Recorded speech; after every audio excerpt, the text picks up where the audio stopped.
An absolute gorge, an absolute gorgeous night for football here in the south end of Floyd County, where it's the home opener for 2025 for the Floyd Central Jaguars as they welcome in the Magoffin County Hornets for the Week 1 matchup here in Eastern Kentucky. High school football tonight and all season long brought to you by Appalachian Wireless. Better service, bigger savings. That's Appalachian Wireless. Josh McKinney here with you tonight from the Varia Athletic Complex on the hill behind Floyd Central High School. Byron Hall up on top of the press box on camera. And happy to be joined on color tonight by Steve Sloan, making his football debut this season. I would say this year, but it might be your career. Yeah. Been a while since we've called an athletic event together. We were thinking back in 2011, the 15th Region Boys Championship between Pikeville and Shelby Valley. It's been a minute, but, brother, a pleasure to have you alongside tonight for the Jaguars and Hornets in what should be an entertaining football game. It definitely should be, and I'll have to say I definitely appreciate being back here in this environment and being able to call an athletic event like we just spoke before we came on air a few minutes ago, that it was, like you said, 2011 basketball, and we had 3 or 4 good years of calling games back then. Now, I will admit I am new to this. This is my very first football game I've ever called, but I'm very excited. I'm looking forward to it. Should be a great game between two very physical teams in McGoffin County and Floyd Central. The Hornets, of course, coached by John DeRossett, longtime former Prestonsburg head coach. Floyd Central looking to get win number 1 under current head coach Trevor Hoskins in his first year at the helm. We will break down McGoffin County and Floyd Central on the flip side of this 2-minute break. You're listening and watching high school football on FM 100 Sports.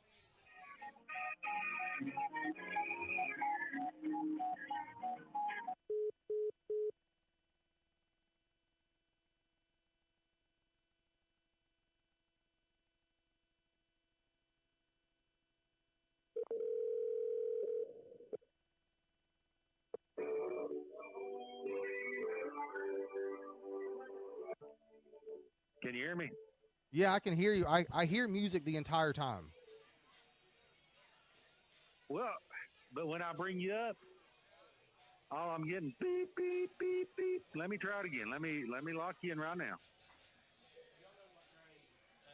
No, see, I get a. Who? Jeremy's daughter. She's singing on hand. Here's what I I get. have no idea. I get a dial tone. Well, wait a minute. I did push remote.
We got you loud, We're good. loud and clear, Porterhouse. We appreciate it. Listen, it's the second week of the season. We've got some things to iron out. It's all part of it. We understand it, and we appreciate your work back in the studio, Chris. And good Lord willing, we'll continue the broadcast until the final horn later on tonight between Magoffin County and Floyd Central. We're just less than 5 minutes from kickoff between the Hornets and the Jaguars. Josh McKinney, Steve Sloan, Byron Hall with you on hand tonight to bring you tonight's action. Let's get to our Tale of the Tape, brought to you by the Hesterberg Law Firm, where you always receive great defense for your legal needs. That's attorney Tanner Hesterberg and the Hesterberg Law Firm, defending Kentucky. Magoffin County leads the all-time series with Floyd Central 3-1. The first meeting, however, between these two programs since 2022. The last time Floyd Central beat Magoffin County was the first meeting back in 2019, a double overtime thriller, 36-34. For the Jaguars, they had 117 rushing yards last week in their loss to Paintsville, 106 passing yards, so a balanced attack, including 5 separate individuals who caught at least one pass from Keatron Mays, who went down late in that game with an injury. He's back and expected to be 100% healthy against the Hornets here tonight. For Magoffin County, they're coming off a big win over Rowan County, 43 carries for the Hornets on the ground, 236 yards against the Vikings. And we talked a little bit ago about John DeRosset in his 4th season at the helm of the Hornets, 11-22 overall. In his career, though, this is year number 30 for DeRosset, 203 wins, 139 losses for DeRosset. Spent some time at Betsy Lane, and then a long career with the Prestonsburg Black Cats that had a trip to Louisville and the Class 2A championship game back in 2001. How about our keys to victory, brought to you by Stonecrest Golf Course and Top Tracer Golf? Come and experience Top Tracer, now available with every bucket of balls and open until 10 o'clock. Compete on virtual courses from around the world, and fun for the whole family. That's Stonecrest Golf Course and Top Tracer Golf in Prestonsburg. And we gave you a heads up, Steve. Byron and I, more so Byron, the last couple of years, has come up with a theme for our football keys to victory. Tonight's no different. We gave you no heads up as to what the theme could possibly be. So, my friend, the keys to victory, key number 1, the big one. Nothing. Okay. Just bear with me here. I'm still trying to figure all this out. The big one, you talked about the balance of Floyd Central's offense. Maybe they try to go for a big play because they've got a lot of weapons around Mays at quarterback. So they're going to try to go for a big play, maybe to buck players like that, see if they can try to get that secondary working extra hard for Magoffin County, or maybe even early in the game try to go for a big play. Not too far from Byron's thought process at 7:15 this morning. Don't allow the big play. Okay. So you're same thought process. You don't want to give up the big chunk plays. You want to get some chunk plays yourself. Second one, check yes or no. I'll check yes. That's all. Checking yes for solid wrap-ups and tackles on on the defensive side. Floyd Central had 30 missed tackles in the second half alone in that loss to Paintsville. And the last one, carrying your love with me. Well, I'll tell you what, I knew what the theme was pretty right off the bat, but you're going to have to help me out with that one. Obviously, the theme is George Strait, if you haven't caught on by now. But this one, Floyd Central had 2 fumbles last week on the ground. One was returned 44 yards for a touchdown. They did recover the other one. But hold on to the rock, secure the football, and let's carry the football, carry some love down the field, and get some touchdowns for the Floyd Central Jaguars. Your keys to victory brought to you by Stonecrest Golf Course and Top Tracer Golf. Floyd Central did win the toss amongst all of that that we just happened to kind of squeeze in there the last couple of minutes. They elected to receive the second straight week that the Jaguars elected to receive the football to start the game.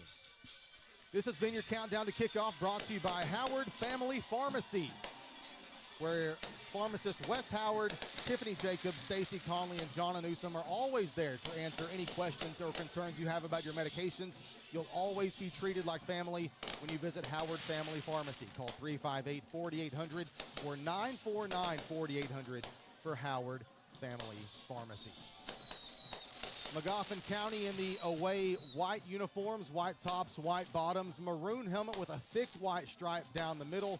We got some maroon stripes on the shoulder pads and down the side of the pants with maroon numbers and letters.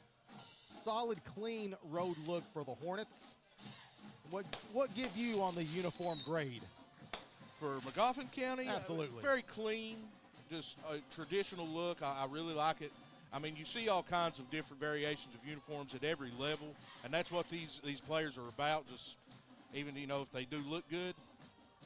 And but I give it a clean, traditional look. Now, we were talking about the Floyd Central uniforms during pregame, or before the pregame, before we came on air, and they've got a different look tonight. They look pretty solid. Black tops, gold pants, and new white helmets for like the Jaguars. Gold numbers, and that blue trim still for Floyd Central. Nicholas Dahmer kicks it off for McGoffin County. Fair catch called by Elijah Little at the 35-yard line. They're going to give him the 34 of Floyd Central, and that is where the Jaguars will take over to start the first quarter. Moving left to right on your radio dial, we will see sophomore quarterback Keetron Mays trot out with the Jaguar offense under first-year head coach Trevor Hoskins in year 5 of his career, of course, preceding Floyd Central with a 4-year stint at Paintsville. And last week was a very emotional game for him, and he was probably just trying to say it was another game, but going back to Paintsville, your very first game, and ended up falling short. You want to get off to a good start, especially being your first home game.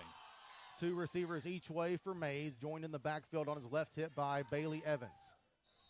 And some movement before the right tackle, T.J. Jewell, moved for Floyd Central, but they're going to get defensive encroachment on Magoffin County. That's Bryce Buckaloo, the right defensive end who moved first, moved Floyd Central up 5 yards. We knew we'd get that name in there at some point. Yeah, right off the bat. Even if he didn't see the field, we were going to say his name. Exactly. 1st and 5 Jaguars from their own 39-yard line. Same formation for Floyd Central. Snap back to Mays. It's a clean one. Handoff to Evans. No, Mays keeps it on the left side. Open, gets a block from Damian Cotton. Mays runs out of bounds inside Magoffin territory at the 41-yard line. A big gain and a big first down for Keetron Mays. Well, I'll tell you what, that one fooled me. I thought the running back had it as well on that keeper by the quarterback, and he just took off and got a big gain. That's what you want. Try to establish a dominant front with your offensive line, and try to get some big gains, especially on the ground, and then that can open up the passing as well. A pickup of 20 yards on the option keeper for Mays. Sets up 1st and 10 at the McGoffin 41-yard line. Twin receivers each way for Mays. Same formation. Evans in the backfield. Gets the handoff, does Evans, and he's hit immediately right at the line of scrimmage and dropped for no gain. First on the scene is Grady Cole, the senior defensive tackle for McGoffin. And he just read that one textbook right there. Solid wrap-up tackle by Cole there to stop that play right in its tracks. Evans limping to the sideline, the leading returning rusher from last year's team, a junior. And you mentioned Mays being hurt last week, and now the running back being hurt now. So you just always, even at the beginning of the season, health injury concerns are always a big thing. Last week, a lot of cramps we saw from both the Tigers and Jaguars. In the backfield now is Ethan Curry, the junior, as Evans will get looked at on the sideline. Curry takes the handoff, counter on the left side, gets wrapped up after a short gain. He does get to the 40 for a pickup of 1. But a nice job again by Cole on that McGoffin County defensive front. You can tell he's a leader on this team, and he's going to be in the backfield a lot tonight, stopping these running backs, trying to get to break loose, especially on the outside. But Cole is going to be a name we say a lot tonight, Josh. A big 3rd down for Floyd Central's offense. 3rd and 9 at the McGoffin 40. You would think, Steve, that this would be some kind of 4-down territory. Oh, yeah. Especially with the big play they got early on, and they really haven't been able to develop much since then. And maybe try to open it up here, try to fool the defense with a pass. Wes Buck and Austin Mead out wide to the right. Damian Cotton splits out to the left. 2 backs in the backfield with Keetron Mays in the shotgun. Cotton in motion. Gets the handoff from Mays on the wide receiver handoff. Gets across the 40. He's going to be down. They're going to give him a gain of 2 to the 38-yard line. And that's going to bring up a 4th and 7 on this opening drive for the Jaguars. I think you're right. They're going to Hoskins going to keep the offense on the field, try to go for it here, maybe try to fool them and draw them off sides, which would give them 5 yards again. But be an interesting call here to see. But they're right. They're in 4-down territory. In this opening drive, we've had 4 players register a carry for Floyd Central. Keetron Mays, Bailey Evans, Ethan Curry, and Damian Cotton. A lot of weapons on this offense. We've still not seen the ball go towards Wes Buck, who might be their best playmaker. Had a couple of catches last week. Here's the snap and shotgun for Mays. Rolls to his left. Quick throw in the flat. Oh. It's caught by Buck at the 45-yard line, but that's going to be well short of a Floyd Central first down, and Magoffin County will take over at its own 35. That was a nice little out route there by Buck, and Mays read it perfectly, but that was great defense on the stop right there to drop him short. And Magoffin County now will take over on downs. A pickup of 3 on 4th and 7. We'll give the ball to Magoffin County at its own 35-yard line. Same thing happened last week for the Jaguars. Turned it over on downs on the opening drive. In a quarterback for Magoffin County is Mason Peck. He hands it off to Blake Wireman. Had a big game last week against Rowan County. Bounces it to the right side. Down the sideline, one man to beat. And he's tripped up at the 35-yard line by Austin Mead, the last safety valve for Floyd Central. And he's trapped out of bounds at the 34-yard line of the Jaguars. A big 31-yard run for Blake Wireman of Magoffin County. So just like Floyd Central, very first offensive play, they get a big play, 31-yard run, and they're already getting close to the red zone area. Wireman had 175 yards and 2 scores last week against Rowan County, picking up right where he left off. Peck hands it off to Wireman again, this time right back up the middle, gets across the 30. Wow. A big shove up to the 25. He's going to be marked down at the 25-yard line. That's going to be a gain of 9 for Blake Wireman, who hops up a little gingerly, a little ginger walking to the sideline for Wireman after the pickup of 9. I'll tell you what, he was carrying about 4 or 5 defenders there on his own to gain those extra few yards. You can tell what their offense is going to be, primarily running the ball, especially last week running over 200 yards against Rowan County. And they're going to try to wear that front 7 down for Floyd Central. Only 7 pass attempts last week in total for the Hornet offense. Man in motion for the Hornets. The handoff goes to the big fullback. That's going to be number 45, Braxton Montgomery. He gets the ball down to the 17-yard line. That's a pickup of 8 and a first down for Magoffin County. And I'll tell you, those big bruiser fullbacks are just so tough to stop and contain, and you can try to go down, grab them by their legs, but they're still going to find a way, and that was a great run right there by Montgomery. Similar script to how it started last week against Paintsville. Floyd Central defense giving up some big runs on the opening drive that they're on the field. Peck back at quarterback, joined in the backfield by Montgomery. Off to his left on the hip, one receiver each way. Montgomery with the handoff, bounces it to the right side. Buck has him in the backfield, can't wrap him up. And he's going to get a couple of yards after contact down to back to the line of scrimmage. Now gain of 5 to the 12. Well, like you said, Buck had him right there dead to rights in the backfield, and it's what we've seen early, like you said last week, a lot of missed tackles so far, not made even gang tackling they're still not be able to take down. So might be an underlying issue later on in this game for Floyd Central. It is early on right now. Buck had Montgomery for at least a minimal gain of 1 or 2, but couldn't wrap him up. Some helpers came and got him after a pickup of 5. 2nd and 5 on the 12-yard line of Floyd Central, approaching the 7-minute mark here in the first quarter after a turnover on downs by the Jaguars. Wireman and Montgomery in the backfield. Montgomery gets the football, gets blocked by the defensive front and stood up nicely. He's going to fall across the 10. Going to be really close to a first down. He might be about a yard short. We'll see what the official spot is. Going to be at the 8, and it's going to bring up a 3rd and 1 for the Hornets at the Floyd Central 8. I mean, it looked like he ran into his own lineman there, but still was able to find a little gap to gain extra yardage and puts him in a 3rd and short situation. 3rd and 1 at the 8-yard line.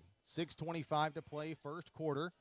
Scoreless on the Vanover Hall, Bartley and Ward scoreboard. Shotgun formation for the Hornets. Under the legs of Peck, it's a bad snap. Peck is going to fall on it back at the 21-yard line. That's going to be a loss of 13 yards on the bad snap for Magoffin.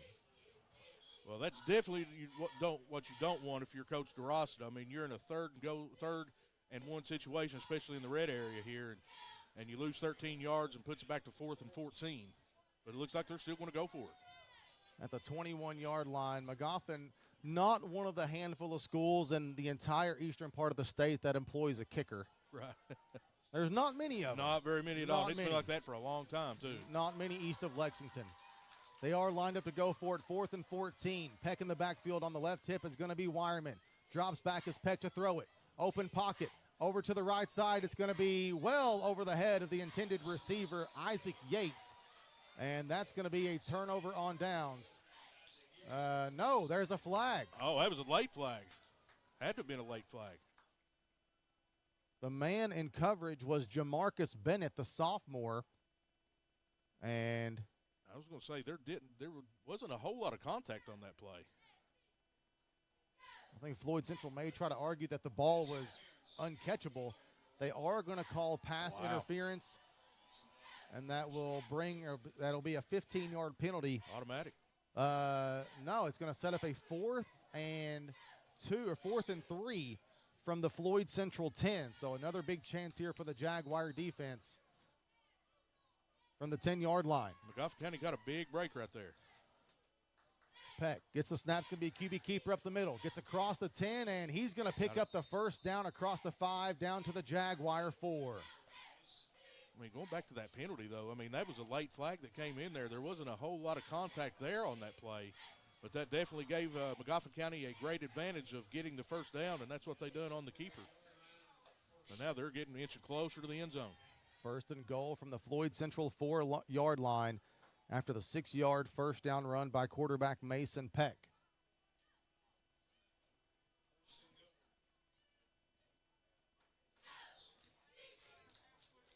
One receiver each way for McGoffin. James Foltz out wide to the left. To the right is Yates. Peck gets the snap. Another fumble. Picks it up in the backfield. He's going to be hit by a couple of Jaguars. First there on the play was junior Joseph Tackett, joined by Bailey Evans and Austin Mead. And that's going to be another loss for the Hornets and QB Mason Peck. That's a loss of 3 back to the 7-yard line. So you can tell, I mean, even though McGoffin is in the red zone, they're having some issues with the snaps there. They've already lost 13 yards just a few plays ago, and right here almost lost the ball, but the quarterback had just bounced right back up in his hands. 2nd and goal from the 7. Peck this time hands it off to Wireman. Bounces across the left side, gets across the 5, still turning his legs, and he's going to get across the goal line for a Magoffin County touchdown.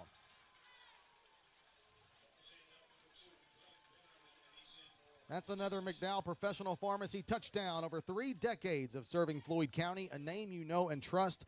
That's McDowell Professional Pharmacy. Magoffin County cracks the scoreboard first on the 7-yard run by Blake Wireman. That was just a long, grinding drive that causes, this will wear a defense down. And they're going for 2 here. And they did not get it. 2-point conversion is no good for Magoffin, but the Hornets strike first. 6-0 Magoffin County over Floyd Central. 4:24 to play in the first quarter. Back in 60 seconds on FM 100 Sports. Looking for family fun that everyone will enjoy? Come to Stonecrest Golf Course and experience Top Tracer Golf. Kids can play fun games, parents can test their swing, and the whole family can compete on different courses. Top Tracer is now being included with every bucket of balls. Scan the QR code on your bay and order food from Stonecrest Grill directly to you. With 10 bays and several ways to play, you'll never get bored. Experience Top Tracer Golf at Stonecrest Golf Course. Fun for the whole family, one swing at a time. When you need signs, banners, business cards, decals, and promotional items, you need to call Jaded Rain Printing and Graphics. Need to promote your business? Jaded Rain can stick your business logo on just about anything. Yard signs, large signs, metal and outdoor signs, window curves. Jaded Rain even does covered vehicle wraps, converting your work truck or car into a rolling billboard. If you need to stand out, you need Jaded Rain Printing and Graphics. Call 371-3153 or find Jaded Rain on Facebook. Live and local, there's only one. WMDJ. On the ensuing kickoff, Damian Cotton took the football right out of the hands of Charles Potter and raced 69 yards untouched the other way for the Jaguar touchdown. And in the blink of an eye, Floyd Central ties it back up at 6 here late in this first quarter. Tell you what, Josh, that was a great way to answer that long drive by McGoffin County, but, Cotton going all the way to the house for a touchdown. And that's a good way to start your first home game. I mean, you unfortunately wasn't able to get it done on offense, but, special teams getting the job done right here. Tied the game up, and they're going to try to go for the lead. A McDowell Professional Pharmacy touchdown. Over 3 decades of serving Floyd County, a name you know and trust, McDowell Professional Pharmacy. Ethan Curry on the Wildcat cannot get back to the line of scrimmage. He's stopped for no gain, and we are tied at 6. 4:11 to play in the first quarter. Back in 60 seconds on FM 100 Sports. School's in session, and so are the savings at Appalachian Wireless. Right now, get an iPhone 14 for just $1. Yes, that's just $1 when you trade in any eligible device or sign up today for an unlimited or mix-and-match plan. 2-year agreement. It's the perfect way to head back to school with the latest tech without breaking the bank. Hurry, this offer ends August 31st or while supplies last. Stop by your local Appalachian Wireless retail location or visit us on the web at AppalachianWireless.com because we are you, we are Appalachian Wireless. When you walk into Howard Family Pharmacy, you'll always find someone you know and trust. Hi, this is Wes. Hey, it's Tiffany. Hello, this is Joanna. Hey there, this is Stacy. If your current pharmacy is going out of business, or if you're just tired of dealing with the big chain pharmacies and mail order companies, then Howard Family Pharmacy is here for you, providing the kind of care you can count on from people who truly care. Howard Family Pharmacy of Allen and Eastern, where it's always about family. Live and local, there's only one, WMDJ. A 69-yard kickoff return for a touchdown by Damian Cotton, and TJ Jewell puts toe to leather for Floyd Central as McGoffin County's Mason Peck will field it at the 25. He's brought down across the 35 at the 38-yard line, and that is where McGoffin County will take over on its second possession here in this first quarter. So it's going to be interesting, Josh, to see how this Floyd Central defense responds to getting pretty worn down on that first drive and then not having much of a break, after the kickoff return for Cotton. So it's going to be interesting to see how they respond because, McGoffin County ain't going to change things up with the way they're rolling right now. A John DeRosset coach football team will like to run the football. He had some years at Prestonsburg where he threw the ball around quite a bit. Yeah. But a lot of ground and pound for the Hornets. Peck and shotgun, hands it off to Wireman on the left sweep. Cuts it across back towards the middle, gets across the 40, drug down near the 45-yard line for a pickup of 7 on first down for Blake Wireman. And you can tell that McGoffin County offensive line has some cohesiveness right now. Offensive lines love it when teams run the ball. And that's what they're in a good rhythm right now, opening up the holes, let the Wireman, especially Wireman, find those gaps. Wireman 54 yards already on 4 carries as he's going to trot to the sideline as may have some equipment issue. And he will have to sit out this play as they will send back in Braxton Montgomery. Pretty good backup to have, though, to come in. He's had some couple of good carries so far as well, especially in the red zone. Montgomery will join Peck in the backfield. A big, heavy set for McGoffin. 1 receiver each way.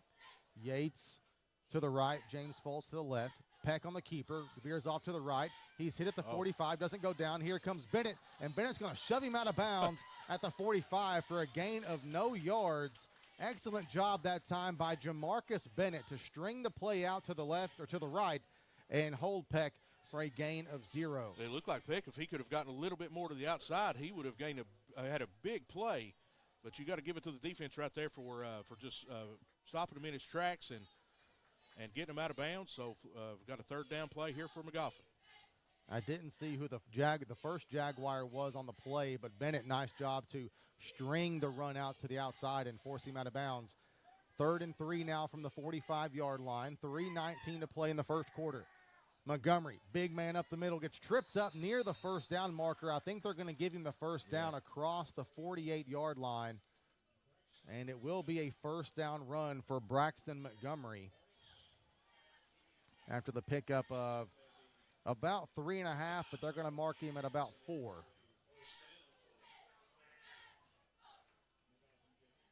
Montgomery 21 yards on 4 carries. As a team, 12 carries, 65 yards for the Hornets, and that is including the 10 yards lost by Peck on a couple of bad snaps. And one pass attempt? 0. No, they had one. It was on the pass interference play. Yeah, so technically it doesn't count. Right. Montgomery on the right side sweep, gets hit the line of scrimmage, went through an arm tackle, but nice job by the Jaguars to wrap him up around the 50-yard line after a short gain of 1 for Montgomery.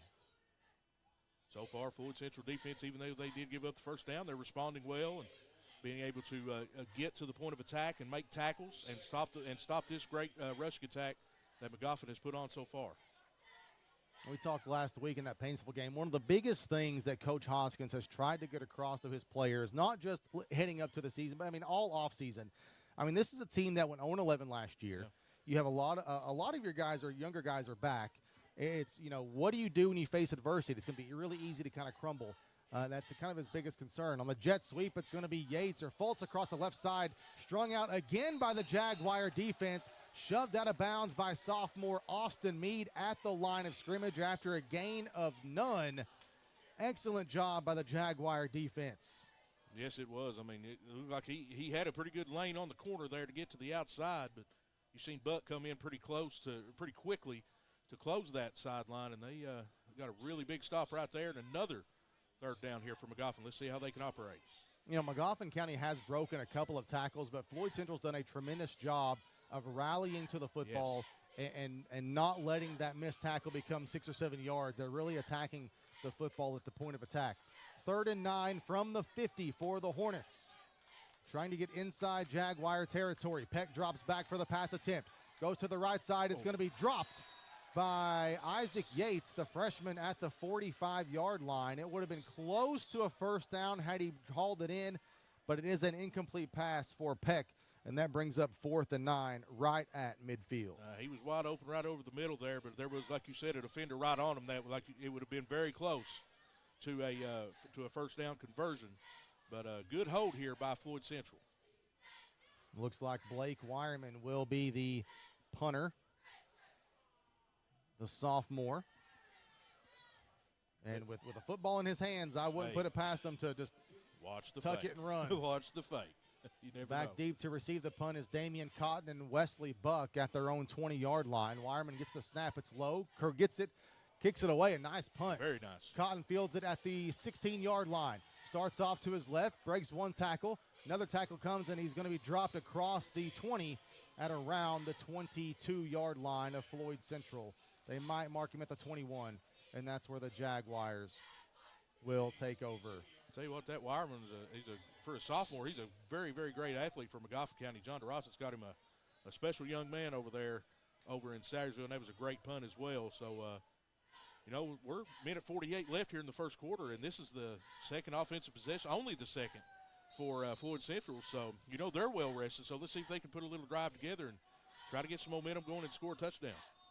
It is spotted at the 22-yard line of Floyd Central. Jaguars and Hornets tied at 6, 1:48 to play on the VHBW.com scoreboard. 3 receivers each to the left.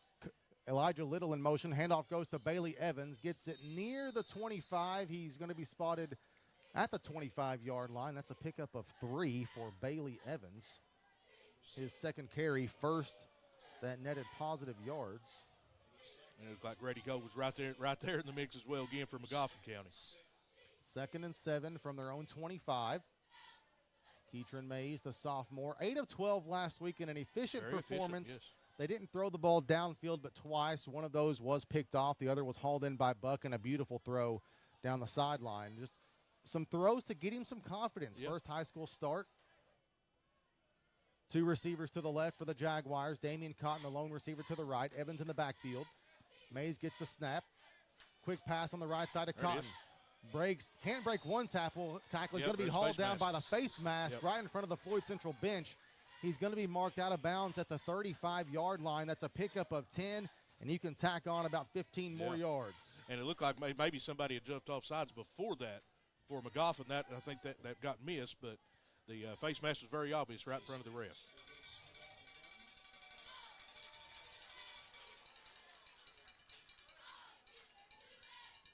And it's going to be a 5-yard face mask, so that's going to be a gain of 10. and then add on 5 more yards for the face mask. It is a first down nonetheless for Floyd Central on the pitch and catch from Mays to Cotton. See if that throw for Mays will open up the playbook for him. Mays drops back, lets it fly down the right sideline. He's There it got is. Buck. Buck hauls it in on the sideline. He's got gone. the defender beat. Touchdown. Touchdown, Floyd Central Jaguars. 61 yards on the pitch and catch from Keatron Mays to Wesley Buck, and Floyd Central jumps out in front for the first time tonight. Well, not to toot my own horn, but I caught that one, I guess. But you got to try to open up the playbook, like you said. Get him some confidence, and that was a beautifully thrown ball there by Mays. And like we've talked before, Buck just may be the best athlete on the field other than the Wireman kid from Magoffin. But it just hit him in stride, and he was gone. Another McDowell Professional Pharmacy touchdown over 3 decades of serving Floyd County. A name you know and trust, that's McDowell Professional Pharmacy. Boy, Buck had 2 steps on the cornerback. The safety was late getting there, and a beautiful drop-in dime from Mays. 2-point conversion. Handoff goes to Evans. He's hit at the line of scrimmage by Montgomery and dropped. And the 2-point conversion is no good. Floyd Central 12, Magoffin County 6. 34 seconds to play first quarter. Back in 60 seconds on FM 100 Sports. Knock the dust off some 90s country with David Lee Murphy. One of Nashville's most celebrated songwriters, David Lee Murphy.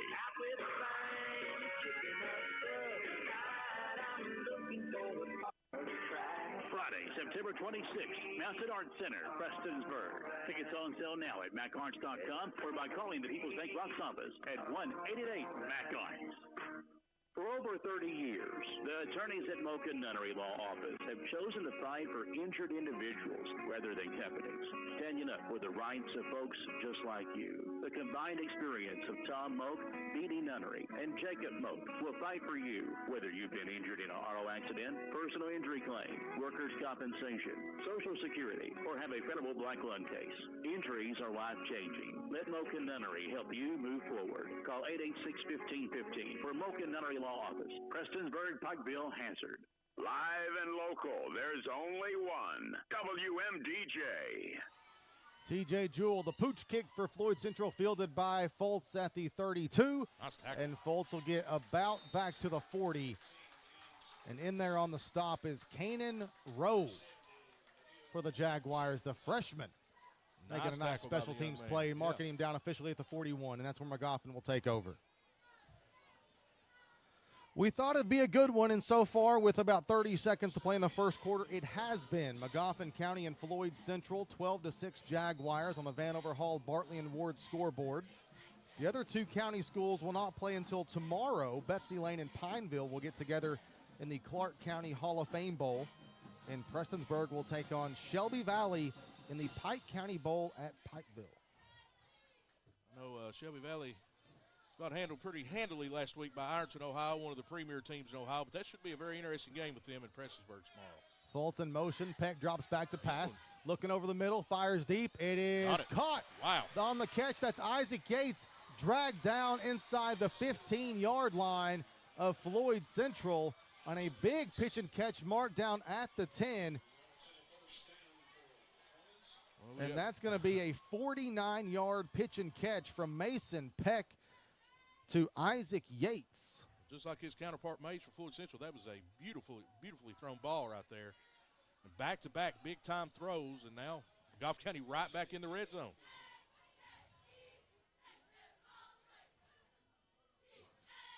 Clock approaching 10 seconds for the Hornets. Just inside the goal line. Wireman shaking and baking, gets across the 10, inside the 5. And he's going to be in for the Hornet touchdown. 2 plays. And just like that, Magoffin County answers back with another McDowell Professional Pharmacy touchdown. Over 3 decades of serving Floyd County. A name you know and trust, that's McDowell Professional Pharmacy. And there was a flag on the play on the sideline near the goal line. It is against Floyd Central, and Magoffin County touchdown is good. And Magoffin County, I'm assuming, will enforce the penalty on the kickoff. So a 10-yard touchdown run by Blake Wireman, his second of the night. He had 2 last week. He's got 2 here in the first quarter.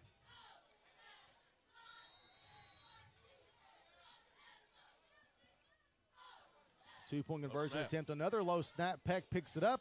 He's going to be drugged down from behind by Buck and incomplete. I thought he fumbled it, but I don't think Floyd Central could have returned it anyway. We're all tied up at 12 apiece. 2 seconds to play in the first quarter. We'll go ahead and keep it here because we're going to have the end of the quarter break anyway. So just keep it for a second, Porterhouse, and we'll keep it here.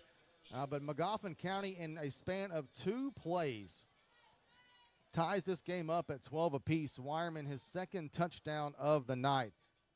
And we are all tied up at 12 apiece. Tell you what, Josh, we've seen a little bit of everything so far. Just ground and pound style football from Magoffin County, special teams, and airing it out for Floyd Central. Magoffin responds, like you said, in 2 plays with airing it out on their own, and then Wireman with a tough run to punch it in for the tide.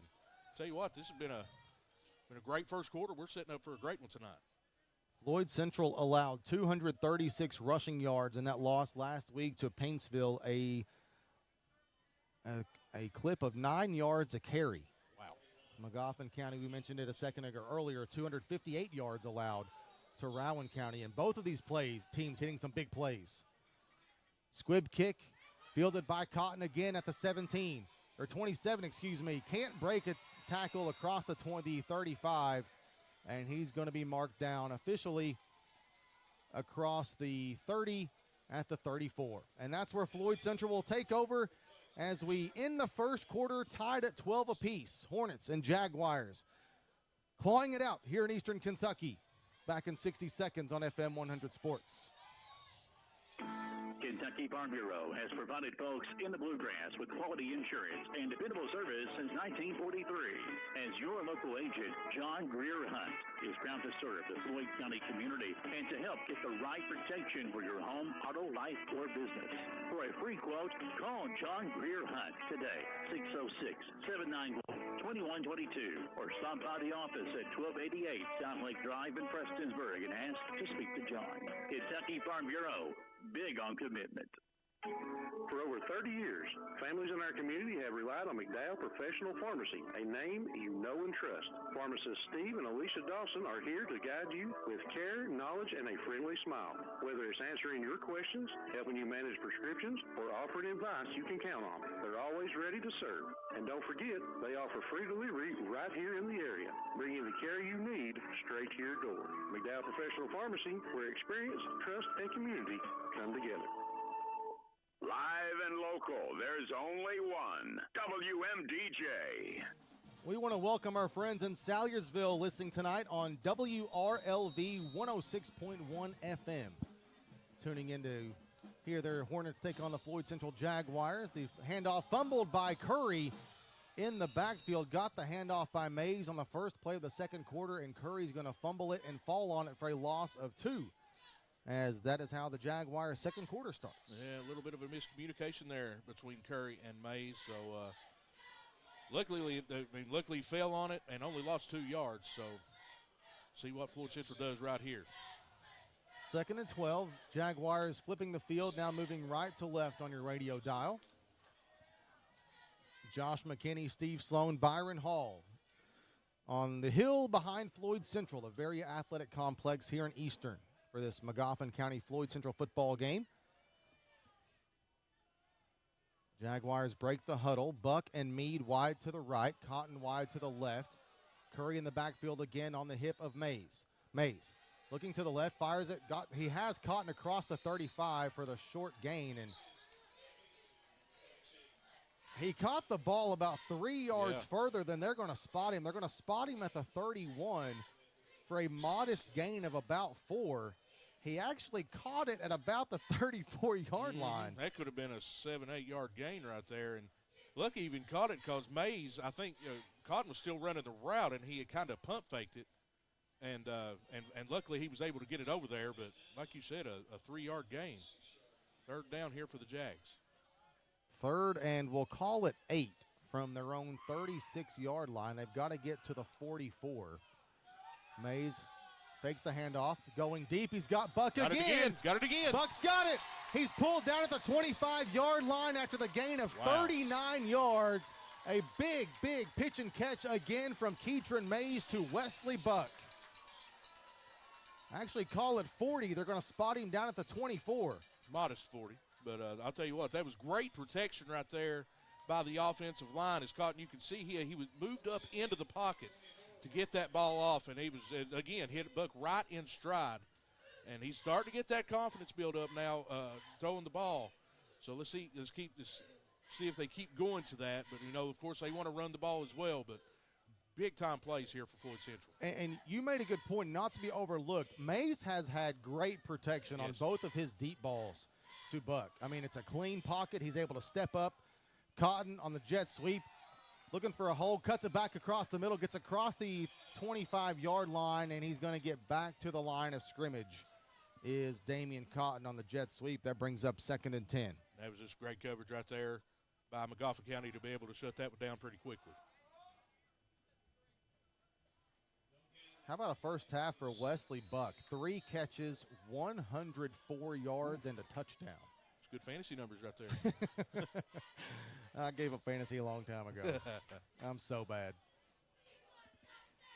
Actually, I start out pretty well. Then about 3 weeks into it, I just forget to set everything, and then I end up starting a lineup with 7 players on a bye, and it's just all downhill from there. That or most of my team gets hurt, so it's all trips. It's all fun and games. Trips to the left for Floyd Central, but not before a timeout called by head coach Trevor Hoskins. This on-field timeout brought to you by Parkview Pharmacy at Minnie, where pharmacists Valerie Akers, Shannon Turner, and their staff will always take time to help you with your medications. Take time out for your health care and visit Parkview Pharmacy at Minnie.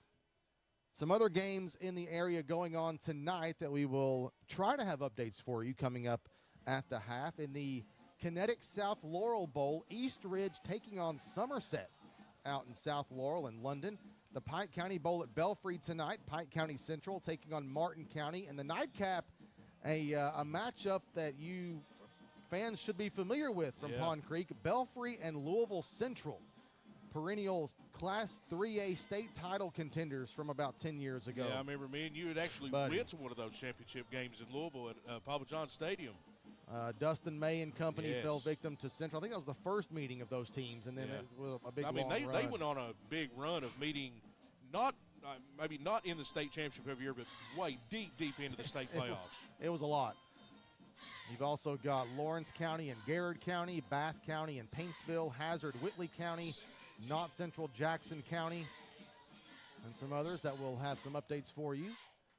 Trips to the left for Mays. He's going to give it to Curry up the middle on the fullback dive. Gets it across the line of scrimmage. Gets it across the 20. Breaking tackles on the sideline.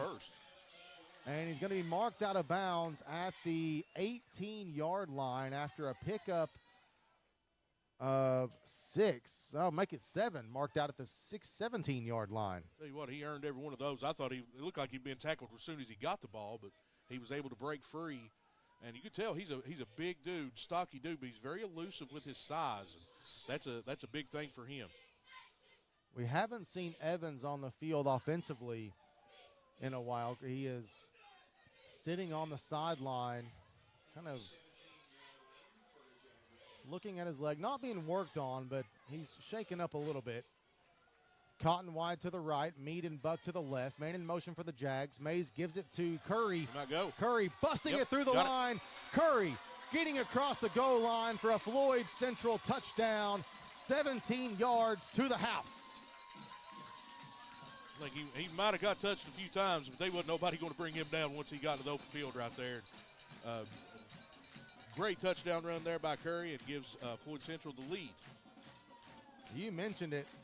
You could have driven a truck through the hole that he ran through behind that offensive line as he puts the Jaguars back on top with another McDowell Professional Pharmacy touchdown over 3 decades of serving Floyd County. A name you know and trust, McDowell Professional Pharmacy. 2-point try. They've been unsuccessful the last 2 attempts. Somebody's got to get one. We're 0 for 4 right now. Buck is now on the Wildcat. Man in motion is Austin Mead. Buck fakes it to him. He's going to run behind Mead, and he's going to be stopped short at the 1-yard line.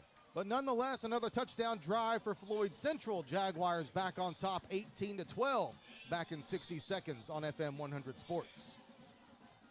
Want to know the secret to a healthy smile? You won't find it in a bottle. The secret is found in simple, everyday brushing, flossing, and regular checkups with Martin Dentistry. Recently voted as the best dentist in Floyd County, Dr. Stacy Martin offers preventative general dentistry treatments and checkups to patients of all ages. Martin Dentistry would like to thank their patients for their trust, and they look forward to serving you for years to come. Call for an appointment, 285-9444 for Martin Dentistry.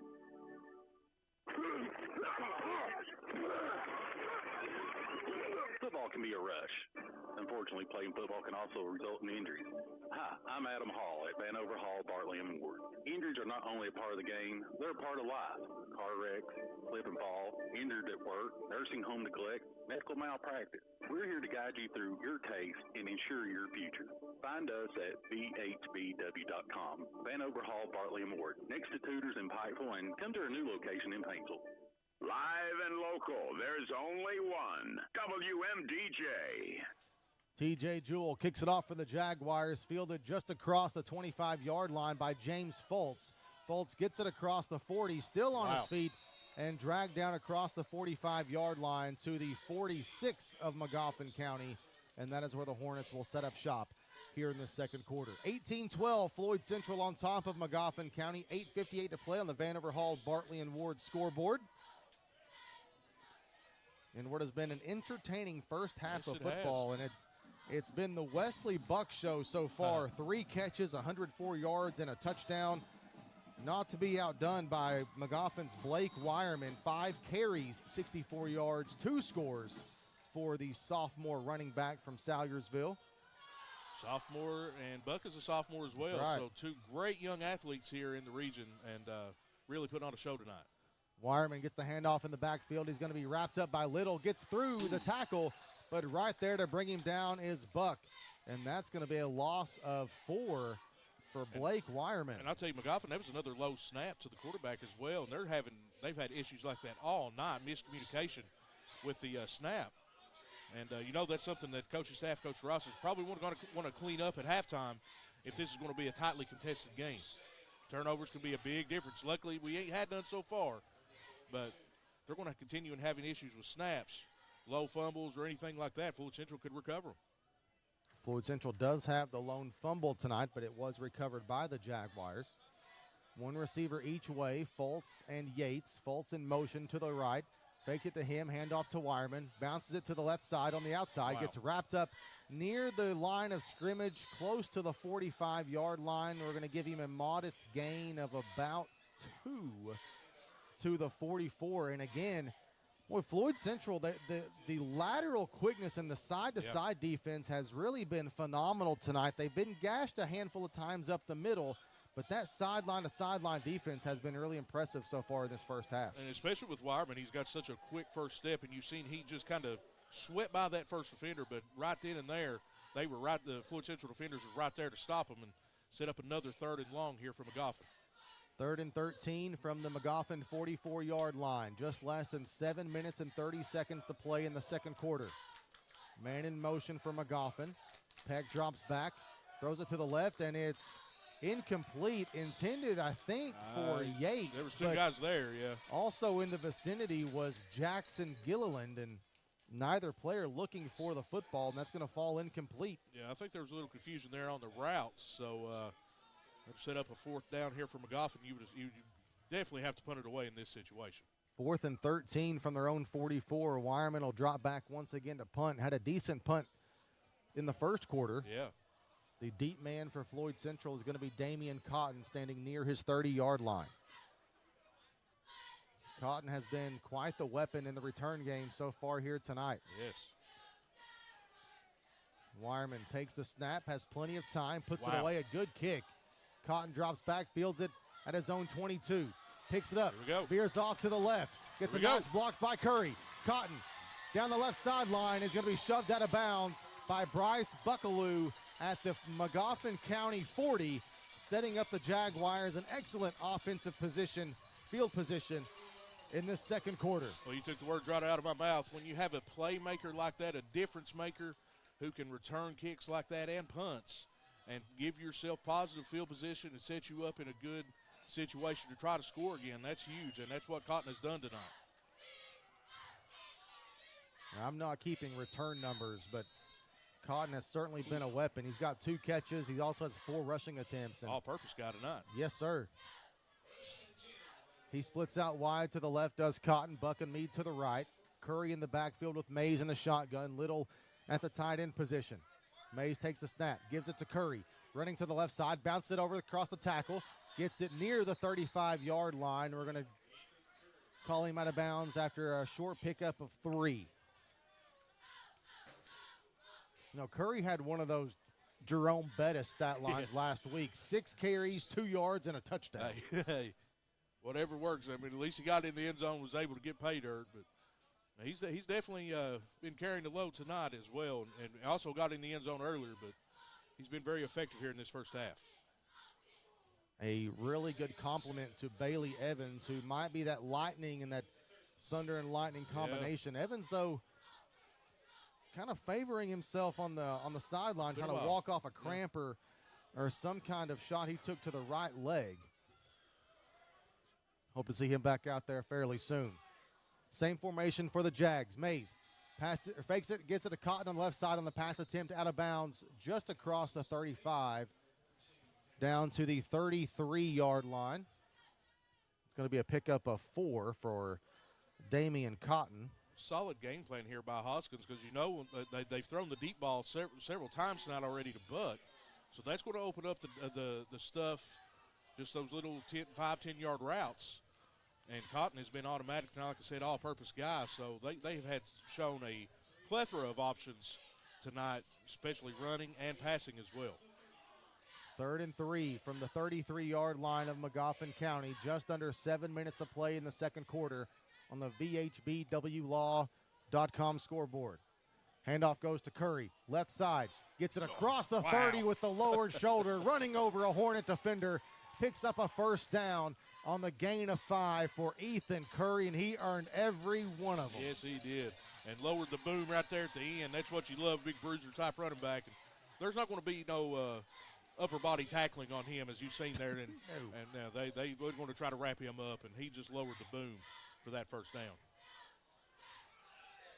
That is the 6th first down recorded by Floyd Central. 4 of the 6 coming via the pass. Okay. Jaguars with 56 yards on the ground on 11 carries, a solid 5 yards per carry. That'll make any football coach happy. Oh, yes, no doubt.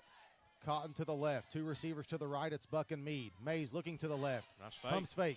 Throws it deep. He's got Cotton, and it's going to be just. Well, he caught it. He caught it. Out of bounds. The ball led him about 2 yards out of bounds. Yep. And that's going to be Mays' first incompletion of the night. 6 straight completions to start the ball game for Keatron Mays, including a 61-yard touchdown and a 40-yard completion, both of them to Buck. And again, had great protection, clean pocket, and just overthrew Cotton a little bit, but still it was a great throw. That's one he probably wants back. Oh, Cotton yeah. had about 3 yards on the cornerback. There's no safety help. Yep. Probably got a little bit too antsy, eyes a little bit too big, and just let him out of bounds. Hey, we've seen professionals do the same thing. It's just move on to the next play and try to make something happen. Bunch formation on the left side. Evans back in the ball game at tailback. Takes the pitch from Mays, and he's going nowhere. Wrapped up in the backfield by Caleb Lovely, the senior. And that's going to be a loss of 5. Welcome back into the ball game, Bailey Evans. Yeah. And honestly, they've had a great thing going on with Curry. You know, he's been carrying the load since Evans has been out. You figured Evans coming in, he may be a little dinged up. We don't know the whole story there, but still maybe fresh as well, where he hadn't been in as many possessions. But he definitely got stuffed on that play. Brings up 3rd and 15 from the 33. I like the text from Byron. Ethan Allstott. Yes. I had an alternate black Buccaneers jersey back in the day of yes. number 40. Yes.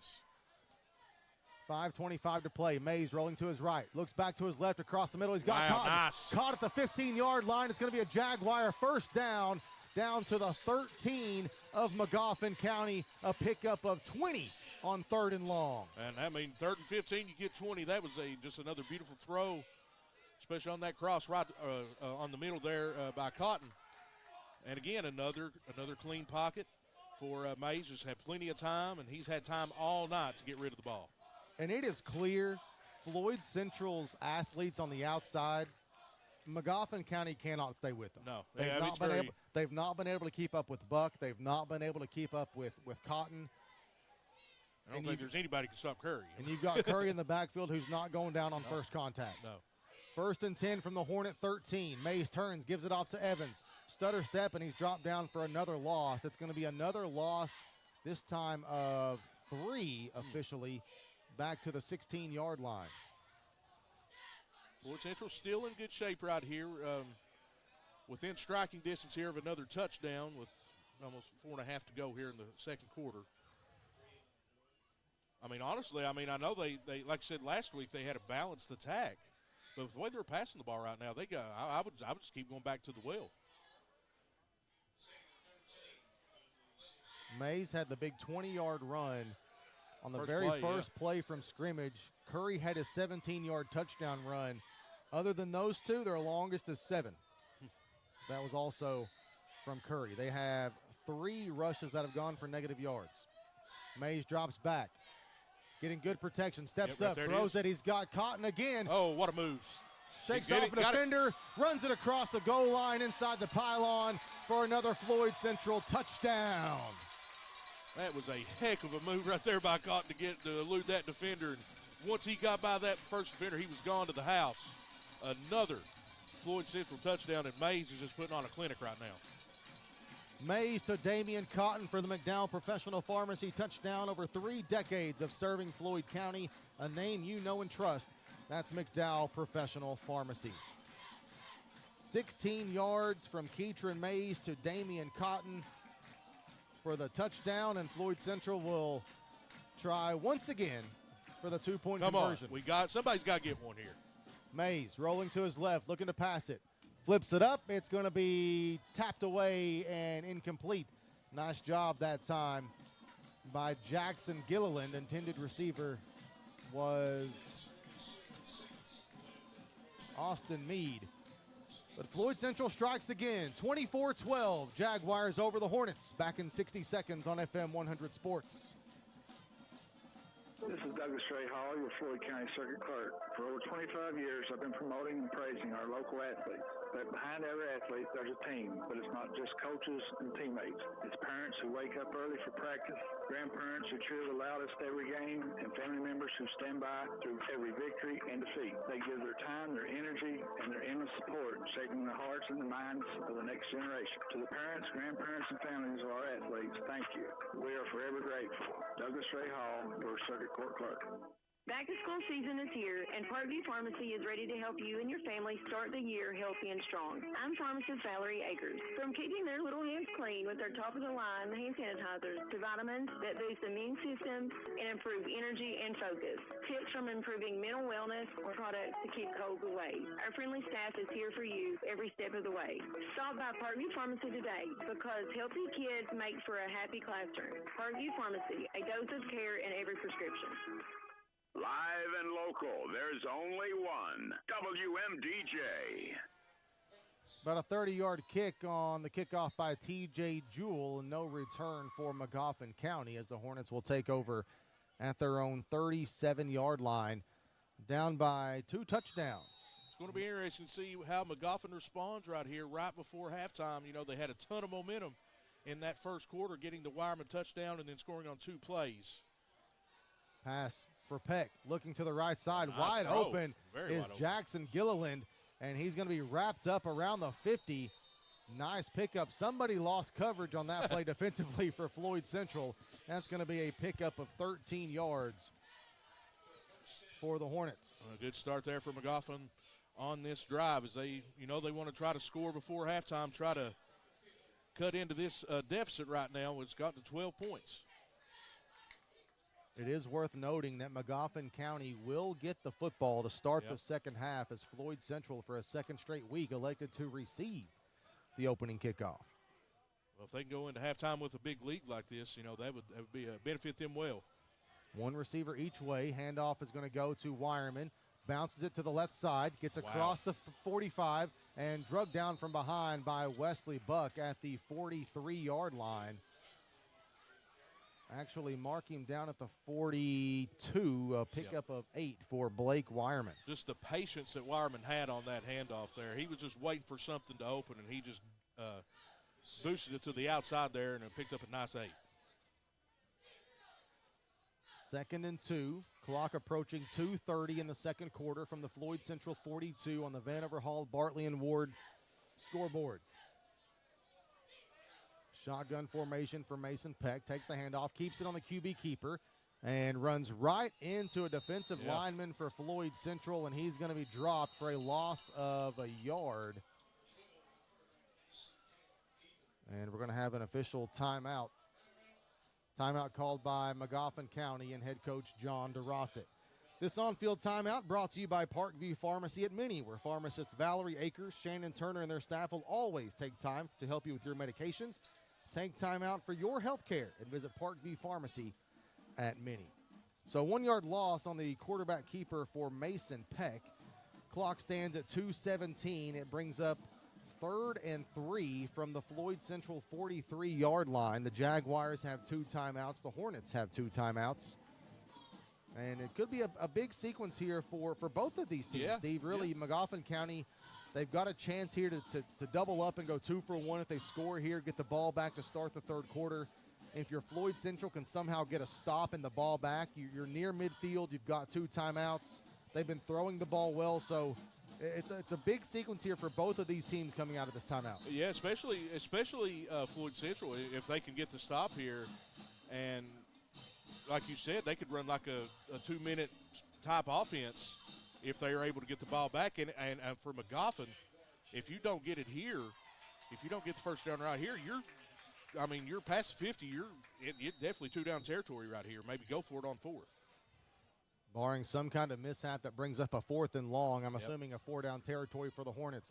Handoff goes to Wireman. Stutter steps, gets near the first down marker. He's going to be marked just short, a pickup of 2. And that's going to bring up a 4th and 1 from the 41-yard line. A good job to kind of sidestep some defenders and lunge forward. And they're going to give him a first down. Wow. All right. Both the far official and the near official on the sideline had the 41. Yeah. And they're going to give him a first down run of it was a very 3 generous yards, marking I there. guess. Wow. But it will be a first down for the Hornets. Now Peck alone in the backfield as Wireman and Fultz are out wide to the left. To the right is going to be Montgomery and Gilliland. Peck flushed out of the pocket, rolling to his left, and pulled down in the backfield for a loss. On the play that time is Curry. You also see there for Floyd Central, Daniel Swiger. And that'll push Magoffin County back to what we thought was going to be the line of scrimmage. The same thing goes in football as it does in basketball. Yeah, that's right. And honestly, that ball never tackle lies. kind of looked almost could have been a horse collar right there, but it was a clean tackle. Not saying it wasn't a horse collar, but it was close. My glasses ain't that strong. Yeah, I can't see that far.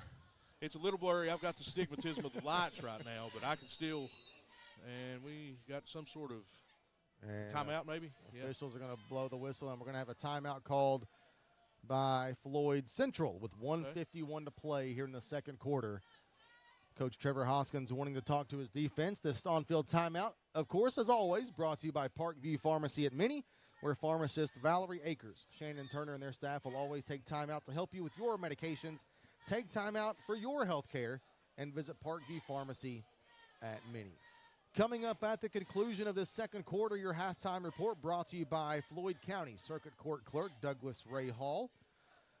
I saw Douglas Ray a couple of weeks ago. I think it was at open house at the School of Innovation. Okay. And, of course, he and I were involved with Floyd Central Volleyball several years ago. And he told me he found a camera in his closet that we had used to record games. Wow. luckily, Douglas Ray, I wasn't missing it. But it's nice to know that that all the equipment is now accounted for. Yeah. Should anyone come with an audit or anything like that. But exactly. Yeah, no bigger supporter of Floyd County athletics than Douglas Ray Hall. I mean, he's been a huge supporter of, like you said, Floyd County athletics, no matter what sport it is, all the way across the board. And like you said, and they've been a halftime or a sponsor for the radio station here for several years. Long time. Yeah, very, very long time. Even I remember calling basketball games. That was always the halftime report was sponsored by him. So definitely shout out to him and everything he does to help the youth here in our county and the whole area as well for all their sports. Some other scores that we'll keep an eye on, as I mentioned earlier. You've got the Golden Lion Bowl at Garrett County. The host Golden Lions of Garrett County playing Lawrence County. Clark County Hall of Fame Bowl, Bath County and Paintsville. Betsy Lane playing in that event tomorrow afternoon. Hazard is at Whitley County down in Williamsburg. Knott County Central is at Jackson County. Leslie County at Letcher County Central. Madison Central is at Johnson Central. Bell County and Dudley Hilton, the Bobcats, traveled to Hazard to take on Perry County Central.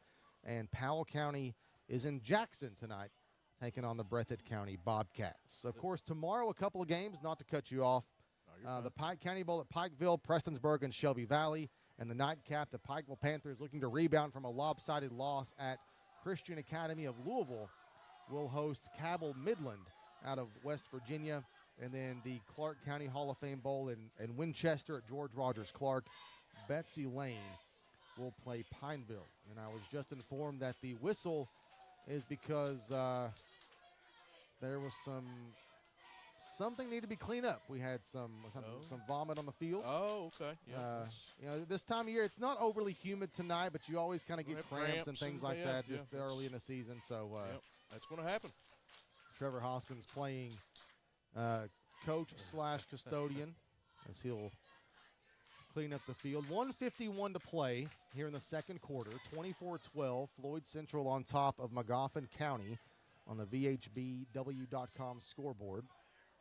Cal, are they 3A? They are 3A. 3A. I know they won state championship last year. They are 3A. Yeah, so. Holy Cross is the Centurions. I know Pikeville are always a dominant force in 1A. So I mean, I know, and they play and they beef up that schedule every year. So playing against the defending state champs, Pikeville runs into the same issue that Belfry used to run into when they were kind of at their peak. As no one around here is going to. No one wants to play them. Right.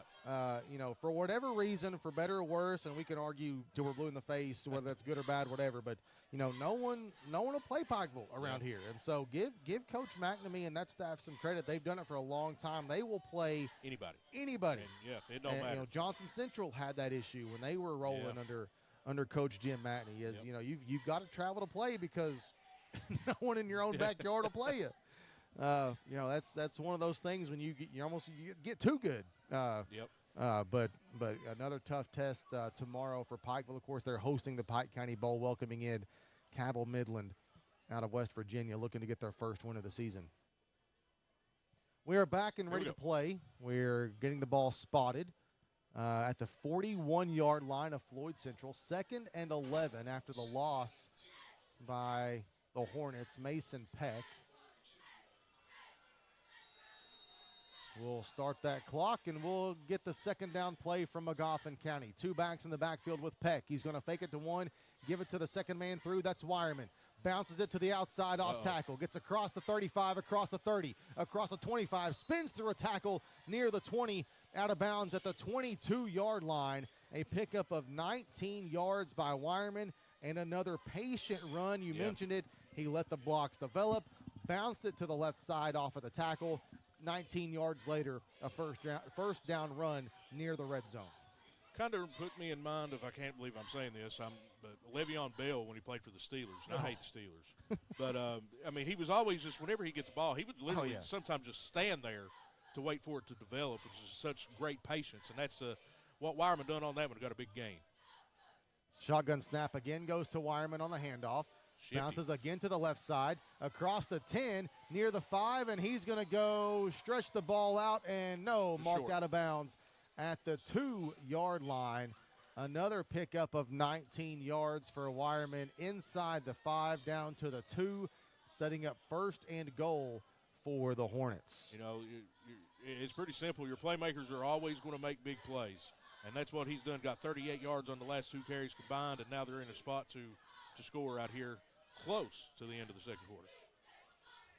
Over the century mark now is Wireman on the night, 111 yards on 11 carries. Wow, very efficient.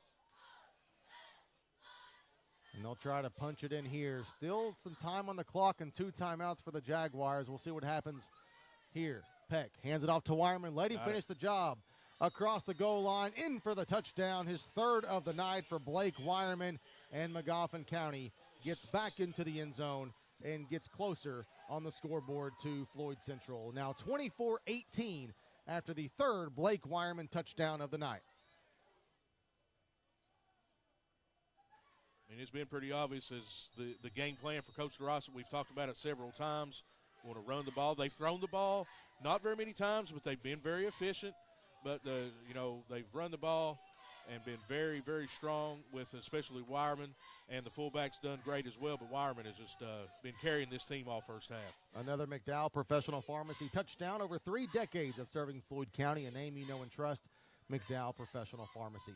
Wireman on the 2-point conversion attempt. He's going to be successful. Oh, we finally got one. Across the goal line, and it will be a 2-point conversion to make this a 24-20 ball game late in the second quarter. 24-20, Floyd Central on top by 4, 1:23 to play in the first half. Back in 60 seconds on FM 100 Sports. Defense wins championships, and at Hesterberg Law Firm, we believe a good defense wins cases. This is attorney Tanner Hesterberg. If you're facing legal trouble, you need an attorney to advocate for you in the courtroom. The sooner we get involved in your case, the better the outcome. 606-731-6857 and at HesterbergLaw.com. Hesterberg Law Firm, defending Kentucky. While you're doing whatever it is you do, we're testing, retesting, engineering, and re-engineering to keep up with you. We run together. Is your unit down? Not working like it should? Don't put off repairs to your HVAC system. Call the professionals at Elliott Heating and Cooling. 606-437-7368. One call and your worries are gone. Elliott Heating and Cooling. It's hard to stop a train. Live and local, there's only one. WMDJ. Squib kickoff by Dahmer of Magoffin County will be down just across the 40 at the Floyd Central 41. So good field position for the Jaguars. 1:21 to play in the first half. They've got 2 timeouts. We'll see what Coach Hoskins and his offensive staff will elect to do here late in the first half. Kind of interesting to go for a squib in that position well, right Cotton's there. already run one back, so well, I understand keep it away that, from him. But it's either that or, you know, if Floyd Central can keep up the passing attack, but Wes Krager, sorry. He's on the field tomorrow with Prestonsburg, but Wes Krager shooting some texts, watching the football game, talking about the offensive line for the Jags. What up, Wes? Drop back in the shotgun for Mays, rolling to his left.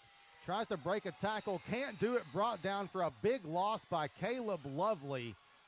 That's going to be a big loss for Floyd Central, a loss of about 8 yards back to the 33-yard line, and that might make this strategy in this late second quarter a little easier. Yep, so first time we've seen that happen tonight. We've complimented the O-line all first half, been able to give Mays all kinds of time in the pocket, clean pocket, and that one broke down for the first time in the credit to McGoffin front line.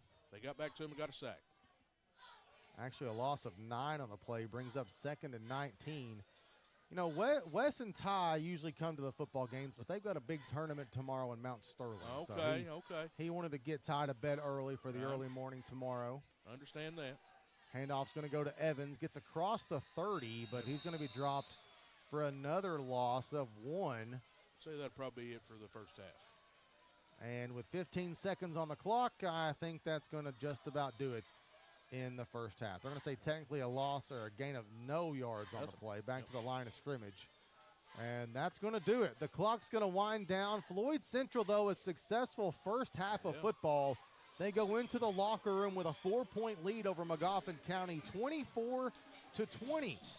We'll come back and wrap up the first half of action, also give you some stats, some analysis, and also try to update you on some scores of interest from around Eastern Kentucky. Once again, your halftime score, Floyd Central 24, Magoffin County 20. We'll take a 3-minute break and come back with your halftime report. You're listening to FM 100 Sports. Make your dream home a reality with Solid Rock Development. Dedicated to providing premier customer service with unparalleled workmanship, Solid Rock Development will exceed your expectations, keep you up to date on the status of your construction project while meeting your deadlines. Using only the highest quality building supplies and equipment, Solid Rock Development will construct a home built to last for generations. Call 606-371-4807 for Solid Rock Development in Garrett, or find Solid Rock on Facebook. Looking for family fun that everyone will enjoy? Come to Stonecrest Golf Course and experience top tracer golf. Kids can play fun games, parents can test their swing, and the whole family can compete on different courses. Top Tracer is now being included with every bucket of balls. Scan the QR code on your bay and order food from Stonecrest Grill directly to you. With 10 bays and several ways to play, you'll never get bored. Experience Top Tracer Golf at Stonecrest Golf Course. Fun for the whole family, one swing at a time. When you need signs, banners, business cards, decals, and promotional items, you need to call Jaded Rain Printing and Graphics. Need to promote your business?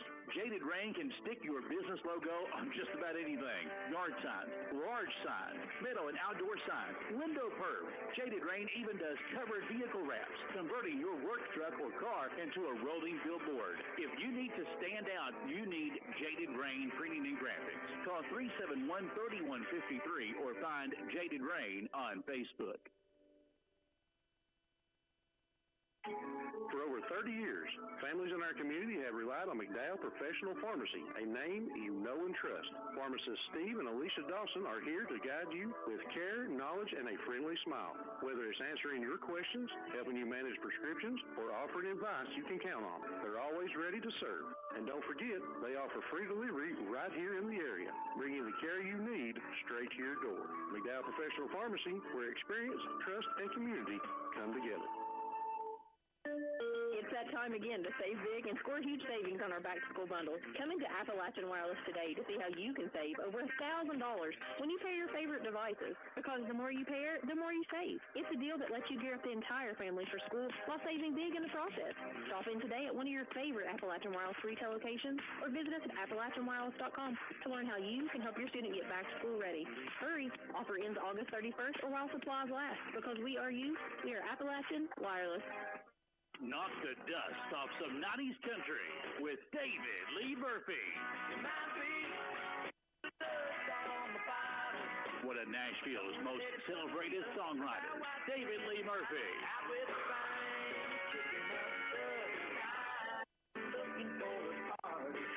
Friday, September 26th, Mountain Arts Center, Prestonsburg. Tickets on sale now at MacArts.com or by calling the People's Bank Box Office at 1-888-MAC-ARTS.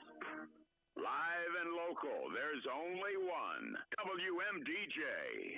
Welcome back to Floyd Central High School, atop the hill behind Floyd Central down in Eastern at the southern end of Floyd County, the very athletic complex, where at the half, the host Jaguars lead Magoffin County 24-20 here in this Week 1 matchup between the Hornets and the Jaguars. We do want to welcome in our friends from Salyersville, WRLV 106.1 FM, listening tonight.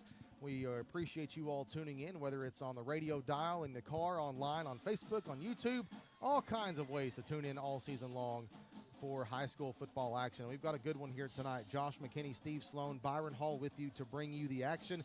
It is time now for your halftime report, brought to you by your Floyd County Circuit Court Clerk, Douglas Ray Hall, who wishes all student athletes in Floyd County nothing but success during the fall sports season. Of course, you've got volleyball in full swing. You've got golf, football, of course, and the Volleyball All-A Classic is underway. You've got the 2A tournament coming up next week. So all sorts of opportunities to get out and support your Floyd County athletes all season long here this fall. Of course, tonight the only Floyd County team in action is Floyd Central. Prestonsburg and Betsy Lane will play tomorrow.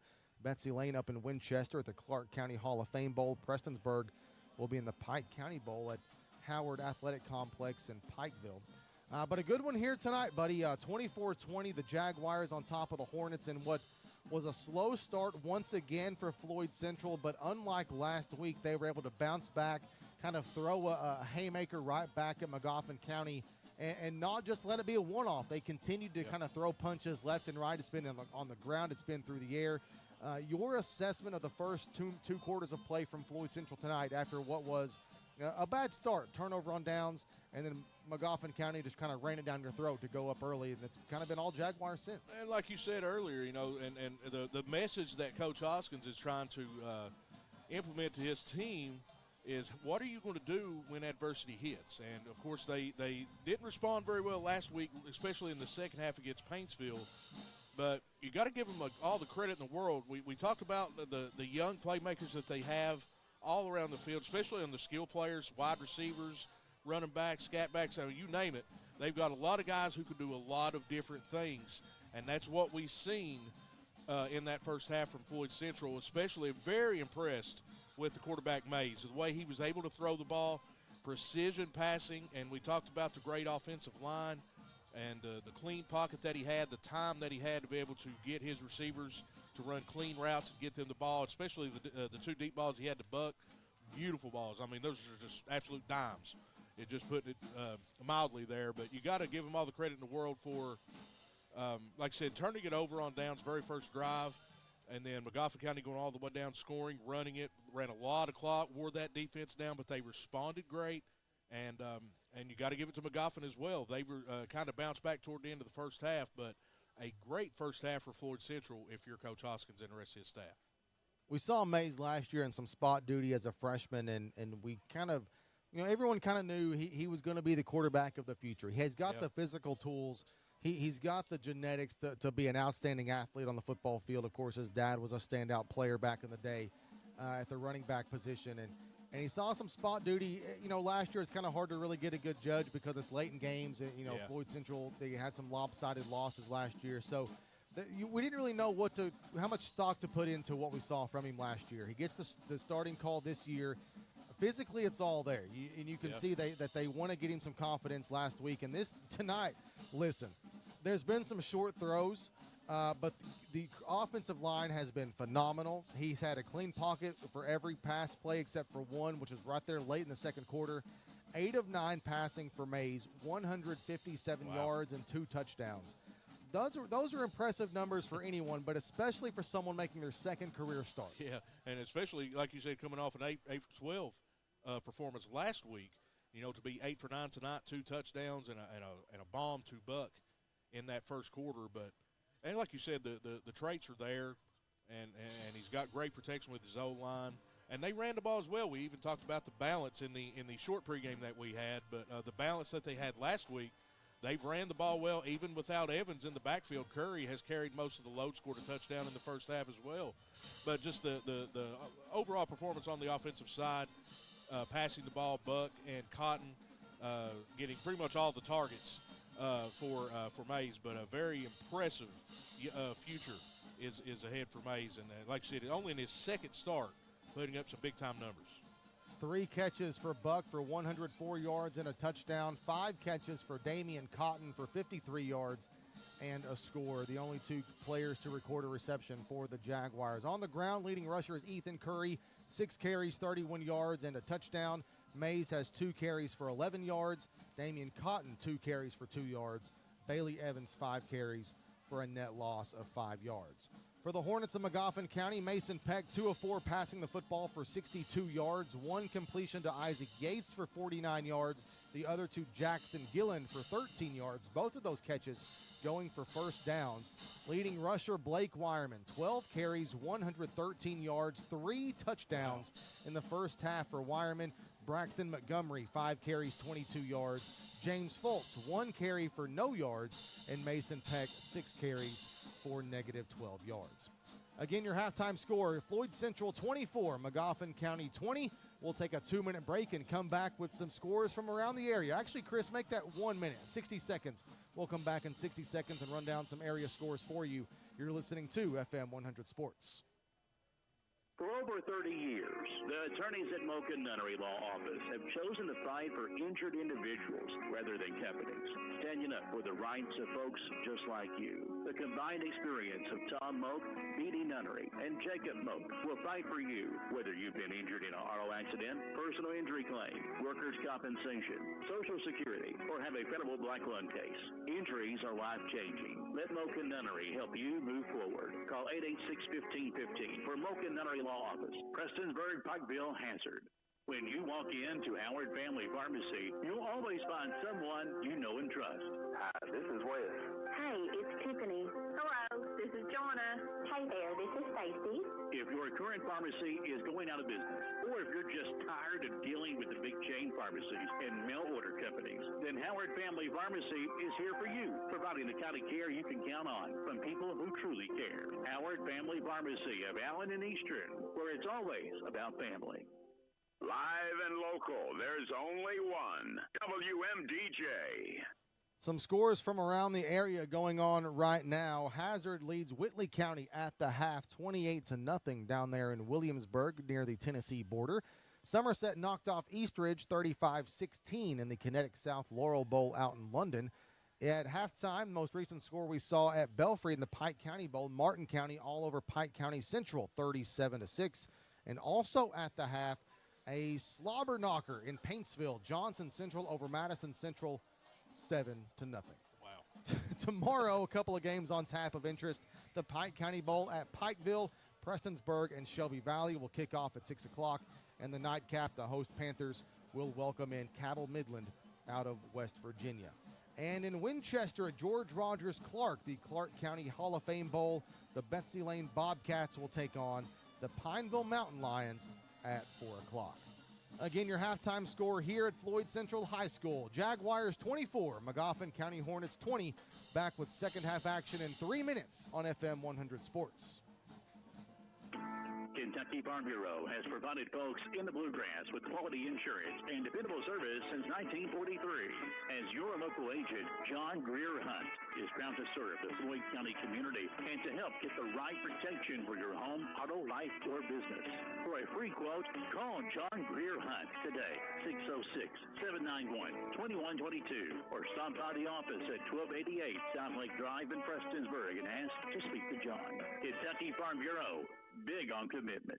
Want to know the secret to a healthy smile? You won't find it in a bottle. The secret is found in simple, everyday brushing, flossing, and regular checkups with Martin Dentistry. Recently voted as the best dentist in Floyd County, Dr. Stacy Martin offers preventative general dentistry treatments and checkups to patients of all ages. Martin Dentistry would like to thank their patients for their trust, and they look forward to serving you for years to come. Call for an appointment, 285-9444 for Martin Dentistry.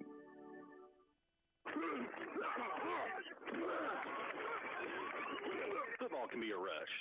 Unfortunately, playing football can also result in injuries. Hi, I'm Adam Hall at Vanover Hall, Bartley and Ward. Injuries are not only a part of the game, they're a part of life. Car wrecks, slip and fall, injured at work, nursing home neglect, medical malpractice. We're here to guide you through your case and ensure your future. Find us at bhbw.com. Vanover Hall, Bartley and Ward, next to Tudors in Pikeville, and come to our new location in Painesville. This is Douglas Ray Hall, your Floyd County Circuit Clerk. For over 25 years, I've been promoting and praising our local athletes.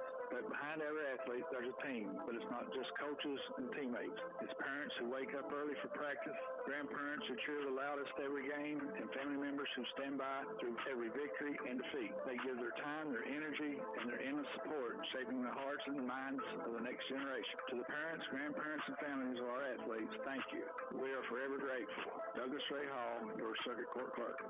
Back to school season is here, and Parkview Pharmacy is ready to help you and your family start the year healthy and strong. I'm pharmacist Valerie Akers. From keeping their little hands clean with their top-of-the-line hand sanitizers to vitamins that boost immune systems and improve energy and focus, tips from improving mental wellness or products to keep colds away. Our friendly staff is here for you every step of the way.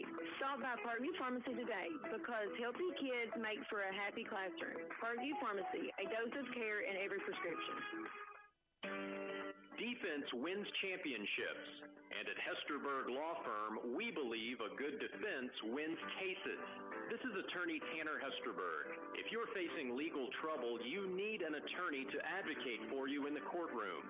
The sooner we get involved in your case, the better the outcome. 606-731-6857 and at HesterbergLaw.com. Hesterberg Law Firm, defending Kentucky.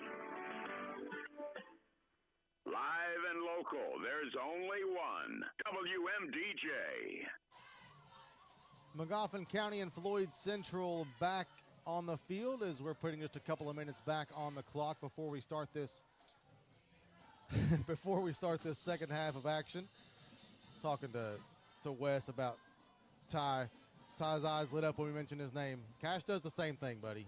It's Cash always says, "Dad, just say my name. Yeah. Just say my name."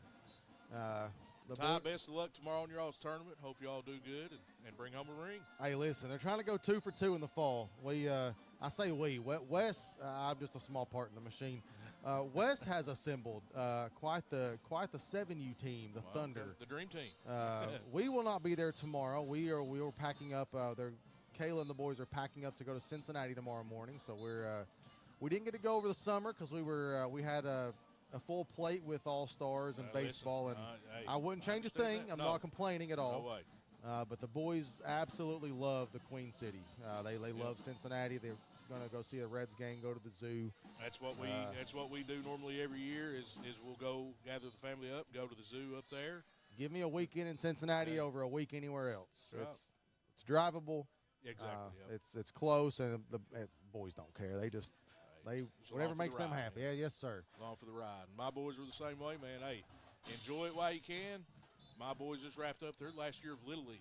Oh. You know, it goes by in a flash, man. It goes by in a flash. Yeah, we've got 7U travel ball. We've got U6 soccer. Carter and they're the blue team, so they decided to do the blue rainbows. So we're the blue rainbows. Okay. So Cash is playing with my nephew Isaiah on the Thunder. Yep. And Carter is playing with Isaiah's sister Sophia on the Blue Rainbows. We've also got Wade in the mix, my other nephew. Listen, you know what? We got Raven playing football at Prestonsburg. They're undefeated so far this year. There you go. We got a good one here. Floyd Central 24, Magoffin County 20. The Jaguars, I've held off saying it for a couple of hours now, trying to snap a 13-game losing streak. Magoffin County, they've won back-to-back games going back to last year. They closed out the season with a win over Morgan County. They've won back-to-back games for the first time since 2023, looking for their fourth straight win over Floyd Central. The Jaguars have not knocked off the Hornets since 2019. So a lot of things on the line here. Of course, Trevor Hoskins trying to get his first win as a Jaguar head coach. And you know, anytime there's a change, and there was a change, of course, with Sean Hager now at Prestonsburg with his son Wes and the Black Cats, and they just picked up where they left off from last year. Yeah. But there's always kind of this nervous optimism, this nervous excitement anytime there's a change because there's so many unknowns. You don't know what's going to happen. Yep. It's a change in system. It's a change in staff. It's a change in culture. And that could be a good thing, could be a bad thing. That's the number one thing. I didn't mean to cut you off. No, you're good, but it is, and thing. There's so many unknowns, and you know he's coming into this and trying to establish his way of doing things with his staff, and they took a big bump last week at Painesville, trying to bounce back, and we're halfway home, and so far it's worked out for them. Yep, and that's the number one thing when you come into a new situation as Hoskins came in, it's trying to establish a new culture. I mean, like you said, and Floyd Central, they're on quite a bit of a losing streak. So you're coming in, these kids are flat. You know, these kids are flat. They haven't experienced what it's like to win. So you're trying to change that culture and establish, hey, we're good enough to win games. They were in it with Paintsville last week, but they just kind of fell apart in the second half. And now they've got a lead getting ready to kick off the third quarter, and we're in for a dandy. TJ Jewell with the ball on the 40, kicking right to left to McGoffin. It's right up the middle, fielded over the shoulder of James Fultz down to the 20, and he's going to be, well, I thought wrapped up, breaks a couple of tackles. He's going to go all the way across the field to the right, gets across the 30, shoved out of bounds near the 35 by Ashton Maynard. And what looked like a loss of about 5 on the return is going to turn into a pickup of 15 yards to the 35-yard line. The fact that he got that was amazing because, like he said, it went over his shoulder, and he had to go back at least 5 yards to get the ball and then ran it the way he did. That was pretty impressive to start here for McGoffin. Could have been a lot worse. So the Hornets scored more or less to close out the first half. They get the ball to start the second half, and they're within 4 at 24-20. They take over at their own 35-yard line.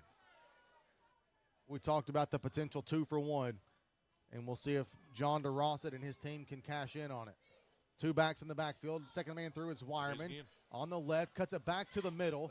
Now back to the outside. Gets across midfield at the 50, 45-40. Wow. No, over one defender at the 35. Still on his feet to the 20, 15, and finally shoved out of bounds near the 10-yard line of Floyd Central.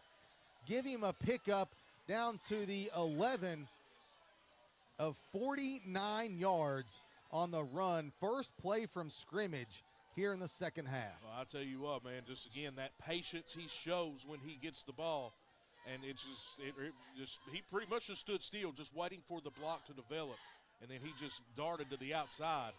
And nobody caught up with him until it was too late, right at the 11-yard line. And McGoffin right off the bat in business. And you just said, because they had a little bit of momentum at the end of the first half, be able to stop Floyd Central getting that sack as well.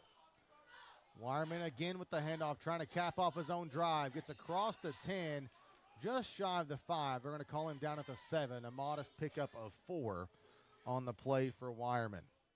You know, Floyd Central, he went to the outside initially, cut it back to the middle. There was a hole there, back to the outside, and then 2 or 3 missed tackles later, he's down to the 11.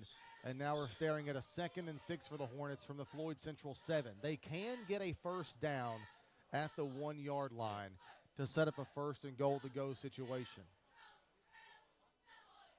Just under 11 minutes to play, still very early here in this third quarter on the Vanover Hall, Bartley, and Ward scoreboard. Hornets down 4, but inside the 10. Handoff now to Braxton Montgomery. He's bottled up in the backfield by a couple of Jaguars. Still manages to get positive yardage across the 5-yard line. He carried 3 defenders across the 5 down to the 4. Yeah, I mean, and you've seen what it took to take him down. At least 3, and it wasn't just cornerbacks, safeties. It was linebackers and D linemen trying to take him down, and he might not have gained much, but I'll tell you what, he gained 3 yards. Anytime you gain any yardage with Ethan Curry on your back, well earned. 3rd and about 3 from the 4-yard line for the Magoffin County Hornets. Wireman and Montgomery in the backfield with Peck in shotgun and a flag before the snap.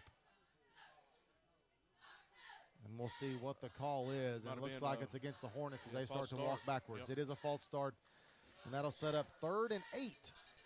So it could be a good thing for Floyd Central. Also gives Magoffin County a little bit more room to work with. Now at the 9-yard line. And I'll probably jinx it here, the old broadcaster's jinx, but never fails. It never fails in any situation, but it's been a relatively clean game. Not a whole lot of penalties. And here we go. We'll probably see about 3 or 4 flags in a row now. Flag fest and turnover city. We'll be getting out of here about midnight, maybe. Now, so.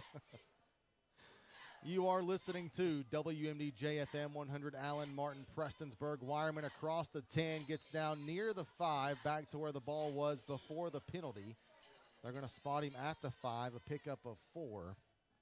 And that's going to bring up a 4th and about 4. I think Droz is going to go for the gamble here, go for it. Well, they're not going to kick it. No, they're not going to kick it. They don't have the personnel to kick the ball, so either they're going to try to go for it or try to draw Floyd Central off. It baffles me how little the kickers are developed. Oh, no. In this part of the state. It blows my mind. Yeah. 4th and 4 from the 5, Magoffin County. Trying to punch it in to start this second half. Trying to draw Floyd Central off sides. Somebody jumped. We've got some movement. We got movement everywhere. Well, we had movement. Floyd Central didn't quite cross the line of scrimmage into the neutral zone. We had a left tackle from Magoffin move, and the official, who is 10 yards from the play, just was like, shrugged his shoulders like, I didn't see nothing. So we had the official from the other sideline throw the flag. It is going to be offside. It is going to be A false start the Hornets, back to the 10 where it was just moments ago. So it's 4th and 9 from the Floyd Central 10-yard line. Magoffin County can get a first down. 9:18 to play, third quarter. Down by 4, 24-20.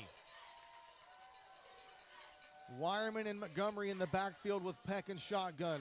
Lone man wide out to the left is Fultz. Peck drops back over the middle, throws it out of the reach of a wide open James Fultz in the end zone. That's a turnover on downs and a big, big stop. Yes, it was. By that Floyd Central defense. Yeah, especially with how the drive started for McGoffin, getting that big 49-yard run from Wireman there. Defense held strong. McGoffin didn't help themselves with the penalties, but you got to give credit to the Floyd Central defense as well. And now they'll take over on offense. Let's see how they can bounce back offensively after the way the first half ended with that sack. 1st and 10 for the Jaguars as they take over on their own 10-yard line after the turnover on downs by Magoffin County. Floyd Central moving right to left on your radio dial. We appreciate you tuning in via the dial, via the internet, via Facebook, YouTube. Also those listening in Salyersville, we appreciate you. Mays in the backfield, takes the shotgun snap, gives it to Evans, and Evans quickly wrapped up and brought down maybe for a short loss by John Fultz. And it's going to be back at the line of scrimmage for no gain on the play. And you know, you talk about Curry. I mean, I think you said he had 31 yards maybe on 6 carries. But you got to give it to McGoffin's front 7, and those linebackers are really sneaking up and being able to contain the run. But it's just opened up passing opportunities for the Jaguars. But McGoffin County defense has played really solid on stopping that run. 2nd and 10. Buck and Meade split wide out to the left. Cotton goes to the right. In the backfield with Mays behind him is Evans. Gets the snap. It's a good one. Quick throw on the right side to Cotton. He's going to be caught, and he's going to drop down to a knee after a short pickup of 4 up to the 14-yard line. And all that was just a designed RPO right there, read pass option, and the quarterback kept it, and it was a quick trigger to Cotton and got just 4 yards. So it'll be 3rd and 6 here for the Jags. 3rd and 6 on this first drive of the second half for Floyd Central from their own 14-yard line. 8 minutes to play, third quarter. On the VHBW.com scoreboard, 24-20, Jaguars on top of the Hornets. Absolutely, Byron. We are not in Flagstaff, Kentucky, otherwise known as Stanton. Last year was, it was an adventure. I'm sure it was. 3rd and 6, 2 receivers to the left, 1 to the right. Mays drops back, clean pocket, fires. It's caught by Buck at the 20. Turns, it's going to be close to a first down. Really close. He's spotted at the 20. That's exactly where the first down marker was. And we're waiting for the official call. It is a first down for Floyd Central.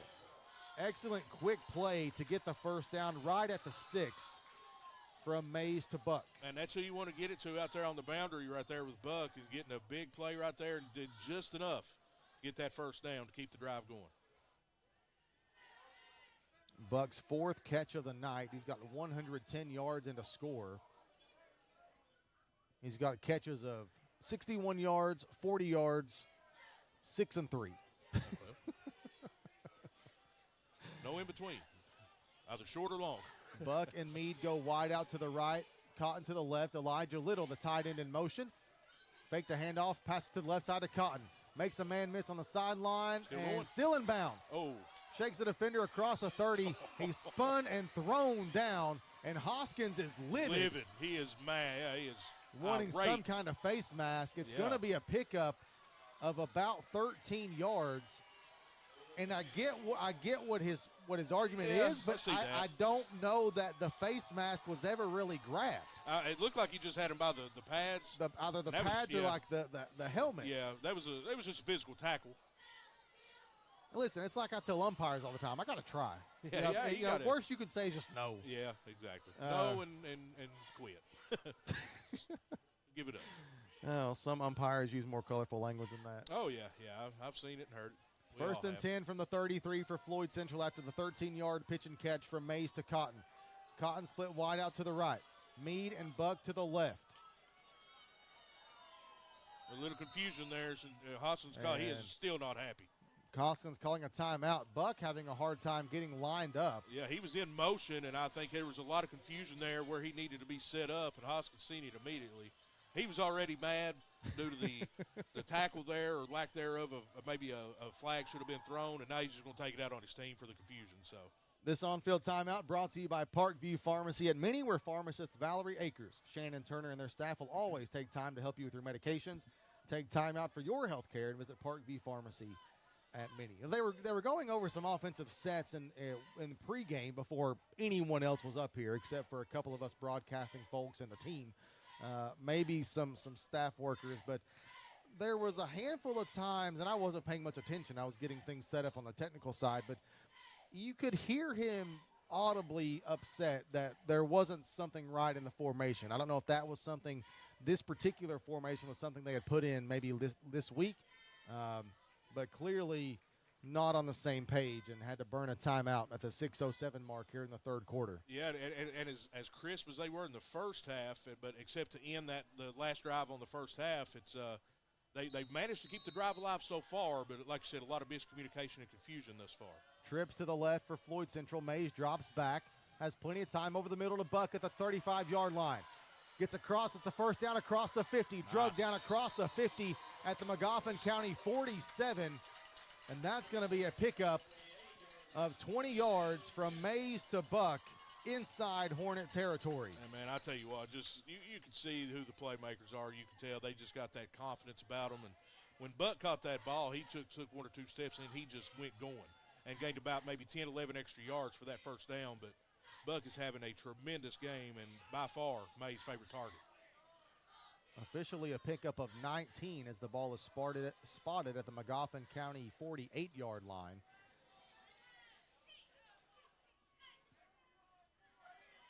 Two receivers each way for the Jags. Cotton in motion, running right to left. Gets the handoff from Mays on the jet sweep. Gets across the 40. First down run. He might be gone. Reverses field to the right. Got it. Cotton to the 10, to the 5. Got Touchdown. it. Touchdown. Floyd Central. Flag on the play. And there is a flag way back at the Magoffin 45-yard line. Looks like it may be coming back. And judging the body language of Mays with his hands on his helmet, it is coming back. Maybe holding. And they're going to mark it off from the 45. So the touchdown will not count. Wow. They may not get a better opportunity than that one right there. The Cotton just that was a house call, and it's definitely coming back holding on Floyd Central. So he's going to get a gain of 3 on the play because that's where the holding occurred. So mark him off for a gain of 3. The penalty will be assessed from the 41. Actually make it a gain of 2. So it's going to put it back at the Floyd Central 44-yard line, bringing up well, that was right the first time. Come on, guys. It's going to make it a first down and 17 from the Floyd Central 45. So wave off the 48-yard run. He officially gets 3 yards on the play.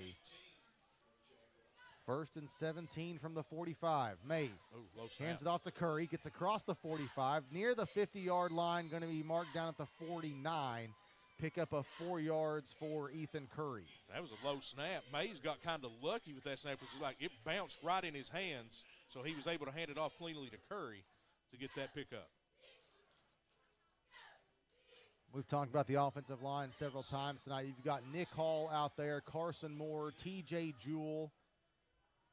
I've seen Aiden Pryor. The Hog Mollies, as they call them. Don't get the names called very often, but those guys have done a tremendous job here this evening. Hey, most games are won right there in the trenches, and Floyd Central's done a tremendous job tonight. Here we go. Got another second and 13 snap, a flag on the play. Of course, you've got each team kind of signaling it was against the other guy. Yeah, it's commonplace. And it's going to be dead ball foul. Offside. I think it's called a false start. Yeah, false start. It will move the ball back 5 yards to the 44-yard line, and it's going to be second and 18. Call that what? Second and many? Yeah. Give or right. take Yeah. a couple miles? Yeah, second and 680, so. 2nd and 18. Floyd Central staring at a 2nd and long from their own 44-yard line. 4:28 to play in the third quarter on the Vanover Hall, Bartley, and Ward scoreboard. Penalties are starting to show now. Blame you. Yeah, I'll take it. 24-20 Jaguars. Mays drops back. It's the wide receiver screen. Buck comes and gets it. He has some blocks across the 50. Buck reverses fields across the 35. He might go. Buck, and is going to be chased down inside the 5-yard line at the 1-yard line. Floyd Central wanting a horse collar. They're not going to get it, but nonetheless, it is a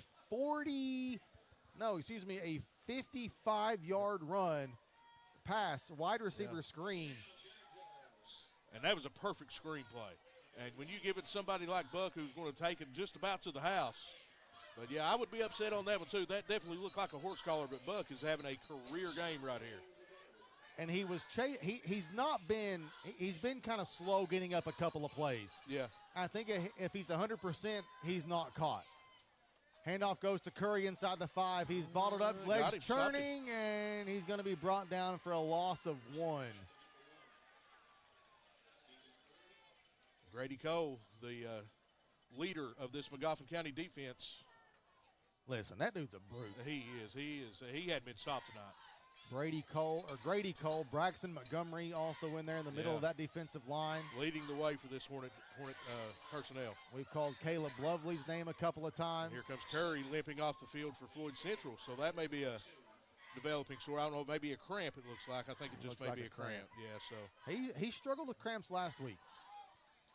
Elijah Little, Damian Cotton wide to the left. Buck and Meade to the right.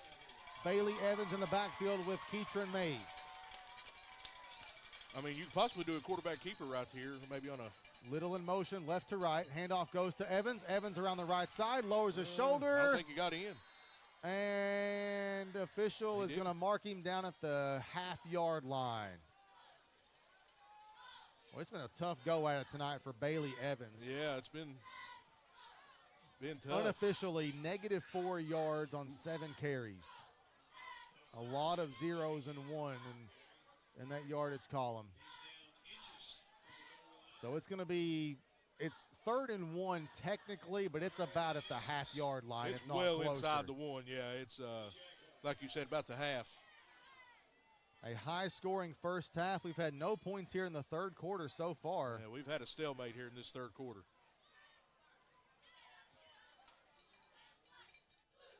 Byron said we need the tush push. We've got Keatron Mays under center. Big bodies behind him. Turn, quick give to Curry. And he's in for the touchdown.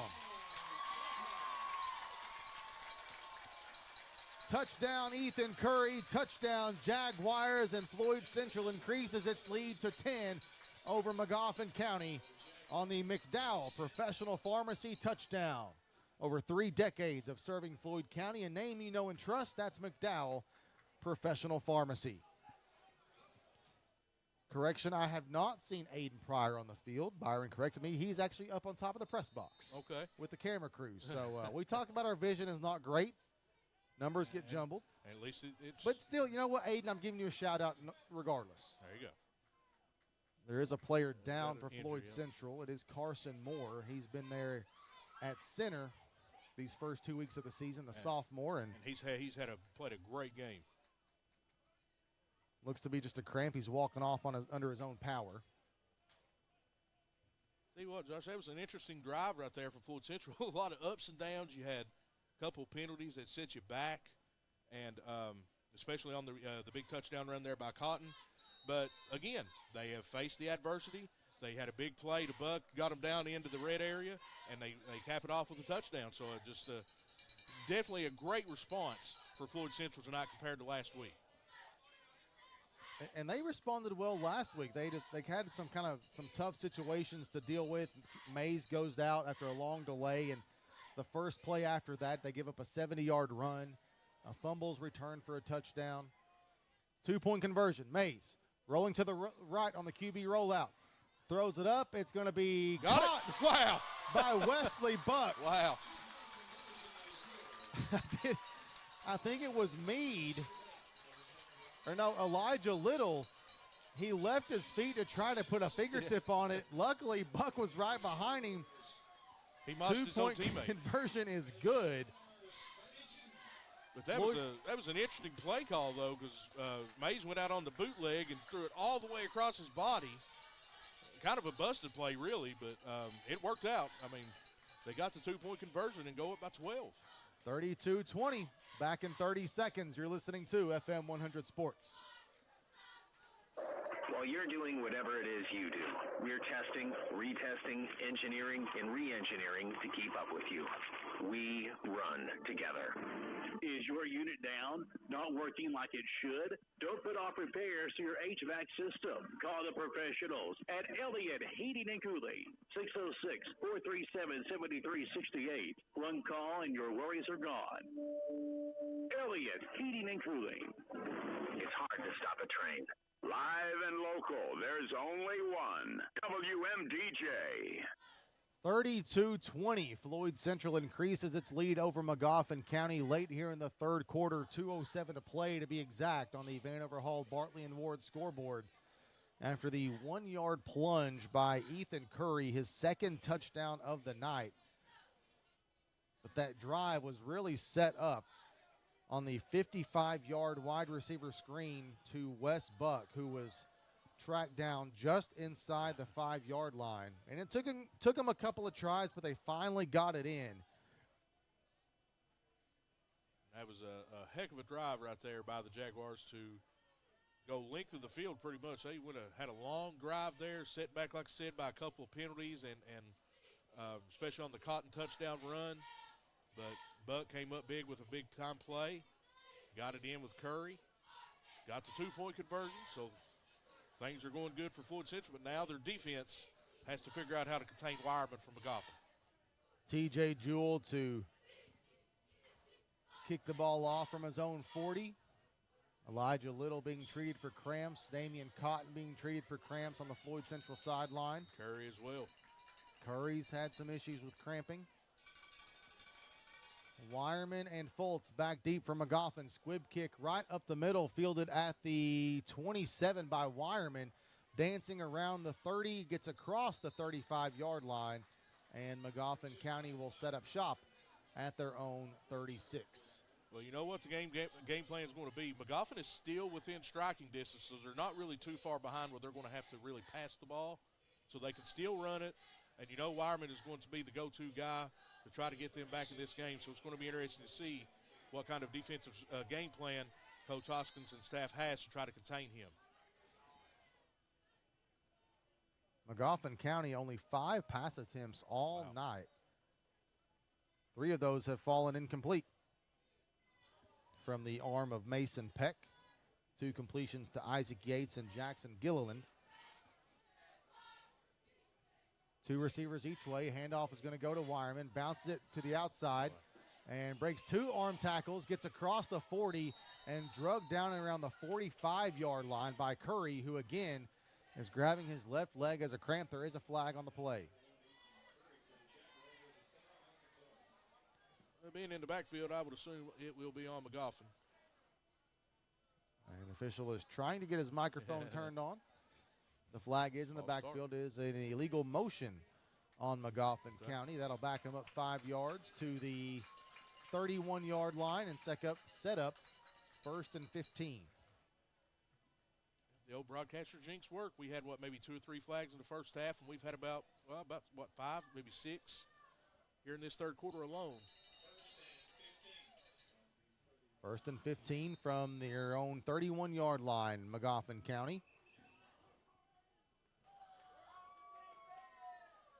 And we've got an official whistle as Curry is still being tended to near midfield near the sideline. He's in the field of play. Floyd Central's defense is back out there in formation. Magoffin goes to huddle around head coach DeRosset. 32-20 your score. Floyd Central on top of Magoffin County. 1:45 to play, third quarter on the VHBW.com scoreboard. Well, we got a little break in the action. Texas, Ohio State tomorrow. What you got? What do I have? I got my Ted Ginn jersey ready to wear tomorrow. Oh, yeah. How'd that work out in 2007? Didn't. All right. They bounced back last year. Just took them a while. Hey, you know what? 17 years. Hey, they did. Bounce back's a bounce back. They did. Give them credit. I don't know. I'm not gonna lie. I'm nervous. That game needs to be prime time, 8 o'clock. Well, every Night Ohio football, State game is at 12 o'clock. I Every know. home game's at 12. I know. Why'd they ban Portnoy for? Why'd they do that? That's Bush League, man. It's Fox did it. Yeah. Oh yeah. Of course they come out and said that. And you know Portnoy's a Michigan man. So. I don't say that word. That's a bad word. Michigan. And several teammates and coaches are carrying Ethan Curry to the sideline. and listen, last week he had some severe cramp. I mean, he was cramping up bad last week to the point we could audibly hear him from the field, from the press box. Wow. McGoffin gets the snap pick. On the swing pass, it goes to Gilliland, on the right side, tripped up across the 35-yard line. And he's going to get back to the original line of scrimmage at the 36, so a pickup of 5. Now we got Bug limping now. Looks like maybe he got I don't know. It's an ankle rolled on. Yeah. That seemed like a slow developing play there for McGoffin. As Gillian, he was running, but it seemed like he kind of waited on the defender to get there to him, and he got the easy tackle. Only gained a yard. Give him a gain of 6. 6, I'm sorry. Yeah, I forgot about the penalty. Yeah, okay. So 2nd and 9 from the 37. 2 receivers each way for the Hornets. Wireman in the backfield. Gets the handoff from Peck right up the middle, and he's going to be stuffed for a short gain of 2 up to the 39. Floyd Central defense coming out of there, pumped up on that play. Great stop. But, see, that's not Wireman's game. You know, he loves to get to the outside, and they're trying to run some little maybe draw plays or right up the middle. But if you get him to the outside, he's gone. 3rd and 7, 34 seconds on the game clock. Ball at the McGoffin 39-yard line. Hornets down by 12, 32-20 on the Vanover Hall, Bartley, and Ward scoreboard. 2 receivers each way. Wireman in motion to the left. Peck on the running back swing pass to Wireman, gets across the 40, up near the first down marker, across the first down marker to the 47-yard line. That is a pickup of 8 and good enough for a McGoffin County first down. See, that's what you want to do. You want to get him to the outside, and like that little swing pass right there, got him to the outside, and he's tough to contain. And he got the first down, and they might get one more playoff here. Yep. They do get one more play off, and Buck drops with a cramp right as the ball was snapped. It's the Wireman on the handoff, and he might get credit for a pickup of a yard up to the 49 as the third quarter comes to an end. Floyd Central, the lone scorer in that third quarter, increasing their lead to 12, 32-20 over McGoffin County. Back in 60 seconds with fourth quarter action on FM 100 Sports. Make your dream home a reality with Solid Rock Development. Dedicated to providing premier customer service with unparalleled workmanship, Solid Rock Development will exceed your expectations. Keep you up to date on the status of your construction project while meeting your deadlines. Using only the highest quality building supplies and equipment, Solid Rock Development will construct a home built to last for generations. Call 606-371-4807 for Solid Rock Development in Garrett, or find Solid Rock on Facebook. Looking for family fun that everyone will enjoy? Come to Stonecrest Golf Course and experience top tracer golf. Kids can play fun games. Parents can test their swing, and the whole family can compete on different courses. Top Tracer is now being included with every bucket of balls. Scan the QR code on your bay and order food from Stonecrest Grill directly to you. With 10 bays and several ways to play, you'll never get bored. Experience Top Tracer Golf at Stonecrest Golf Course. Fun for the whole family, one swing at a time. Live and local, there's only one. WMDJ. McGoffin County quarterback Mason Peck only has 4 completions on the night. 3 of them, though, going for first downs, including the most recent on the swing pass to Blake Wireman to set up a 1st and 10 at the Hornet 48-yard line. As we get ready to start this fourth quarter, Buck still being tended to for a cramp on the field of play by a couple of Floyd Central assistants. And and he went down right as the snap occurred for McGoffin on that last play of the third quarter. And it's been this is not a new issue. This is an issue a lot at the early part of the football season. Yeah, still trying to get in. It's they're assisting him off the field now.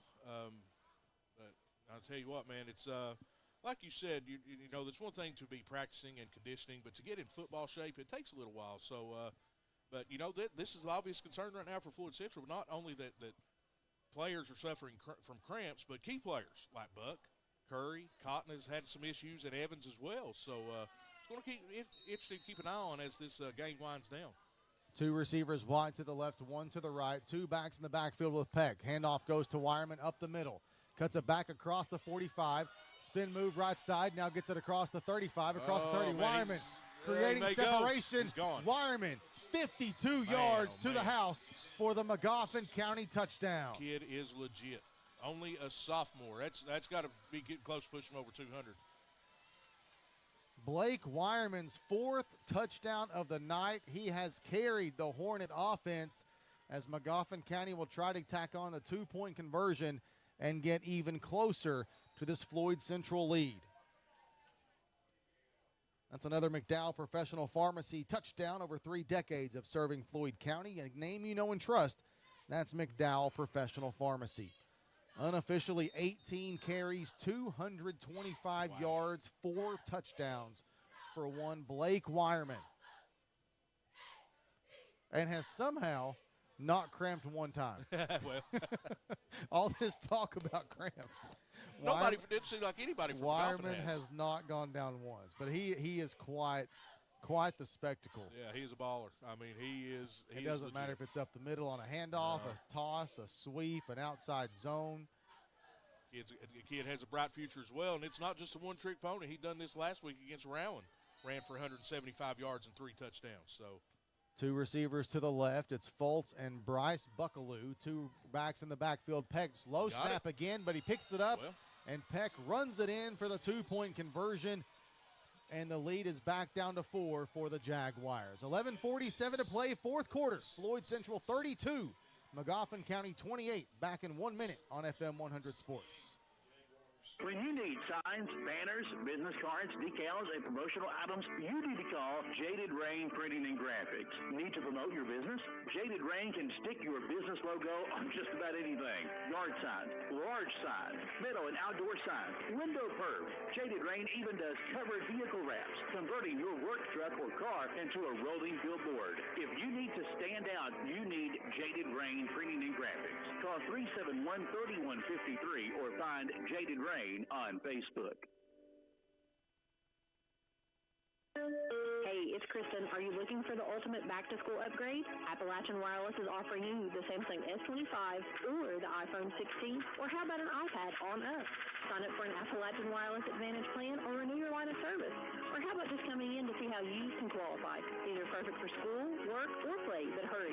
These deals won't last long. Visit your Appalachian Wireless retail location or visit us on the web at AppalachianWireless.com. Because we are you, we are Appalachian Wireless. Live and local, there's only one. WMDJ. Kick to the right side by Dahmer of Magoffin County. That was Nicholas Dahmer. Straight into the arms of Elijah Little, who falls on it at the Floyd Central 48-yard line. So again, good field position for the Jaguars, or excuse me, the 43-yard line. But now it turned into a game of attrition. You know, it's kind of like a chess match between these two teams. You know, Floyd Central been passing the ball great all night. Do you try to stay aggressive, or do you try to maybe go to that running attack, which hasn't been there much all night? You've got a couple of guys that Curry, who's not healthy right now. Evans hasn't had the type of game he's accustomed to having. So interesting right here for Hoskins to see what he does to handle this, try to run some time off the clock. Trips wide to the right for the Jaguars. Cotton wide to the left. One back in the backfield with Mays. He turns, fakes it. Quick pass on the left side to Cotton, right through his hands. Man, he's wide open. For an incomplete pass, and that would have been a solid pickup of about 5 or 6, but he tried to run before he secured it. Yep. And that's going to go down as an incompletion. And that stops the clock. I know the fourth quarter just started, but with how the Floyd Central defense is against Wireman right now for McGoffin County, you can't afford. You got to try to get that clock running as much as you can. Floyd Central only averaging about 2.2 yards per carry tonight. A lot of minimal gains on the ground, especially up the middle against that defensive interior for McGoffin County. Same formation, 3 to the right, 1 to the left. Cotton in motion, left to right. Gets the handoff from Mays on the wide receiver sweep. Across the 45, tries to turn to the 50. He's going to be marked down at the 47-yard line. A short pickup of 4 for Damian Cotton. And that does bring up a manageable 3rd down and 6. Actually give him a gain of 5 up to the 48. And Cole right there again for McGoffin on the tackle. So, yeah, he got 3rd and 5 right now here for Floyd Central. And Curry still trying to work out those cramps, and we haven't seen Buck anymore either, so that takes your 2 key skill players here for Mays. No, Buck is out there. Okay, Buck is out Buck, there. Mead, and Little wide to the right. Cotton split wide to the left. Evans in the backfield with Mays. Mays drops back to pass. Firing it deep. It's underthrown to Mead. Oh, Mead man. turned around, there it is. Yep, PI. and there's the flag. Yep, that was the right call. Mead, the ball was underthrown significantly, but Mead had tried to come back. The McGoffin County defender did not turn his head around at all and just completely denied Mead any sort of shot at catching the football. It is going to be pass interference on the defense. Yeah, that was the right call there. Like you said, the defender didn't even acknowledge where the ball was or turn his head around. So a big break right there for Floyd Central as that gives them an automatic 1st down. Honestly, I seen Buck was right, had run a little slant right there across the middle. He was wide open, but decided to go deep, and it still worked out for him. 1st and 10 at the McGoffin 37. Mead had a couple of steps on the defender. The ball just kind of came out of Mays' hand a little awkward, a little wobbly. Mays, low snap, hands it off to Evans. Evans gets a block by Cotton. Down the right sideline, Evans across the 15, lowers his shoulder, boomed out of bounds. They're going to say he stepped out of bounds back at the 17-yard line. A big pickup of 20 yards for Bailey Evans. By far his longest run of the night. Sets up Floyd Central 1st and 10 inside the red zone. And he needed that to boost his confidence. I know, like you've said several times, it's been a long night for him, but that was a big-time run right there, even on a low snap.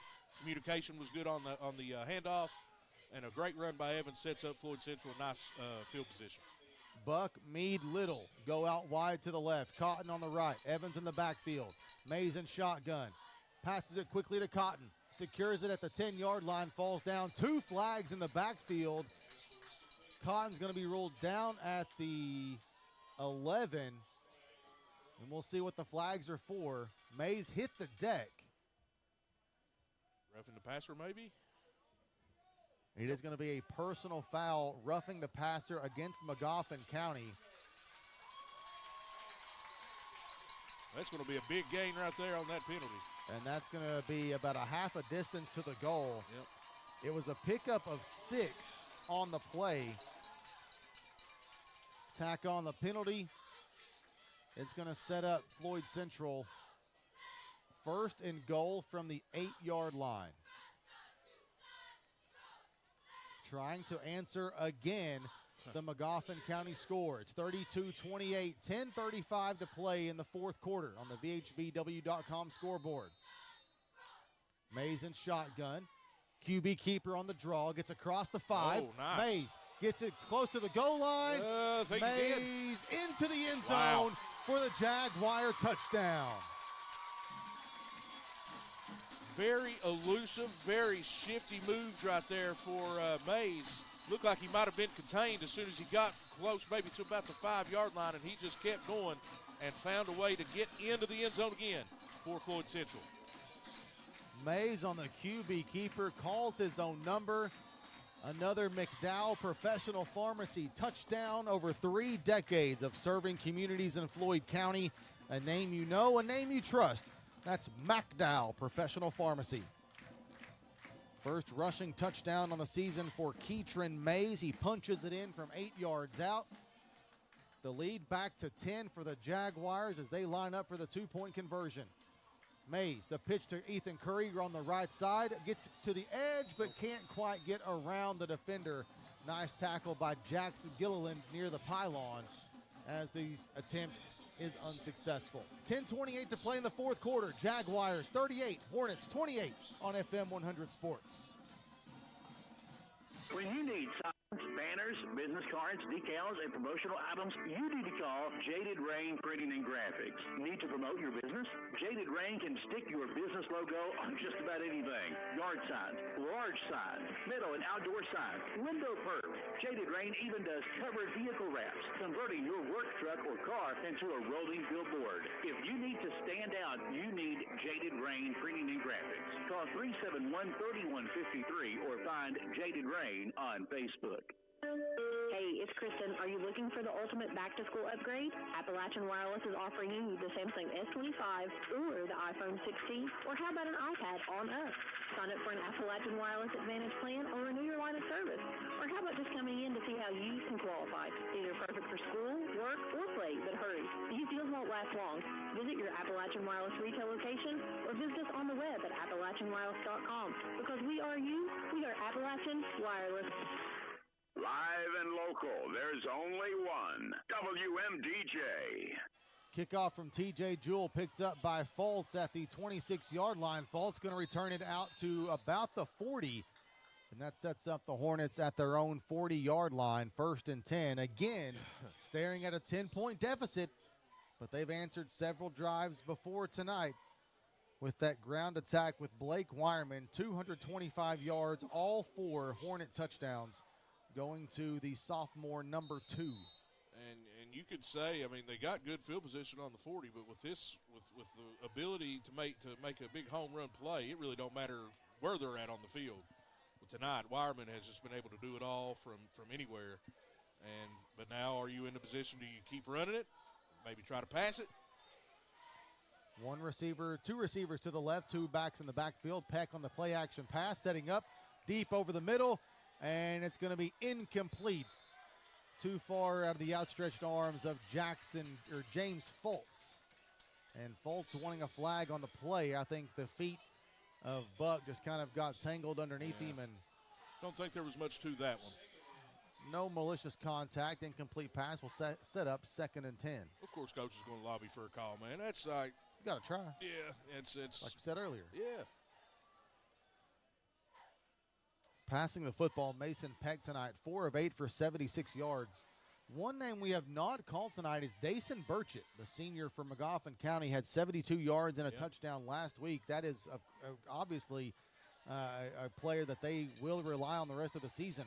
Handoff goes to Wireman on the sweep around the left side. Gets a big block downfield. Spin stays in bounds at the 40 of Floyd Central, across the 40.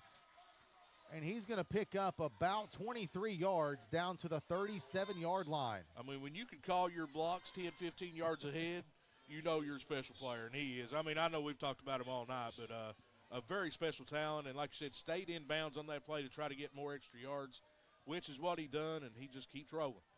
You know, last week it was an issue of missed tackles, and Floyd Central has missed some tackles tonight, but I think the biggest thing for Hoskins and the staff has got to be defensive containment. Right.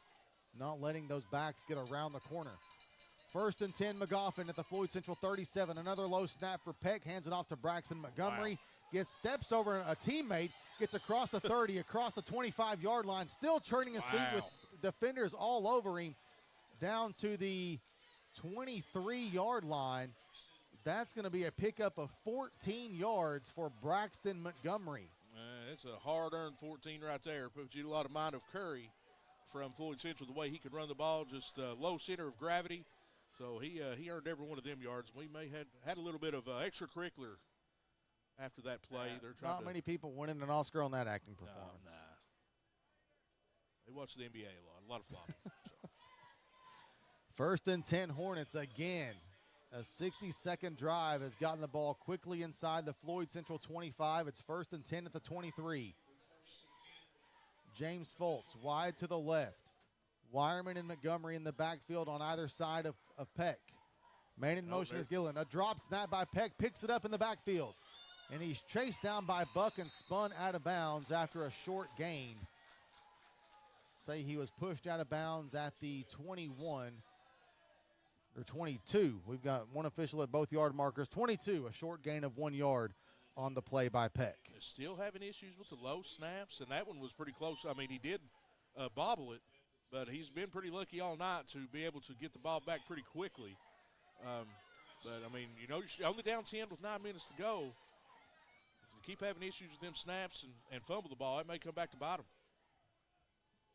9:21 to play, fourth quarter. Hornets with the football, down 10 to Floyd Central, 38-28 on the VHBW.com scoreboard.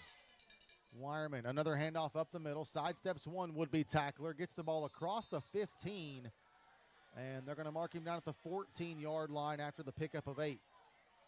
And that was really, I mean, we've seen what Wireman can do all night, but that was really one of the first positive runs we've seen in a while for him to go up the middle, especially when with his escapability to get to the outside. But really a nice run there up the middle for Wireman. 3rd and 1 from the 14-yard line.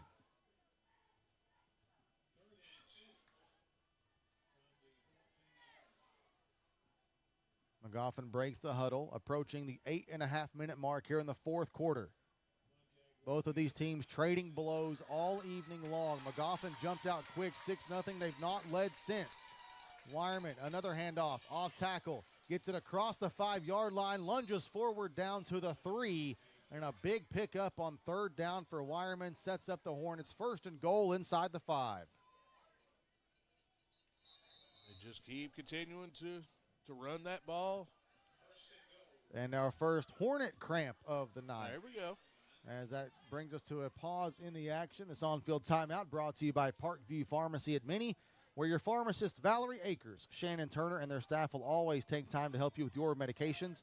Take time out for your health care and pay a visit to Parkview Pharmacy at Minnie. It looked like it may have been Montgomery there that was having some issues with cramps, so he's going off.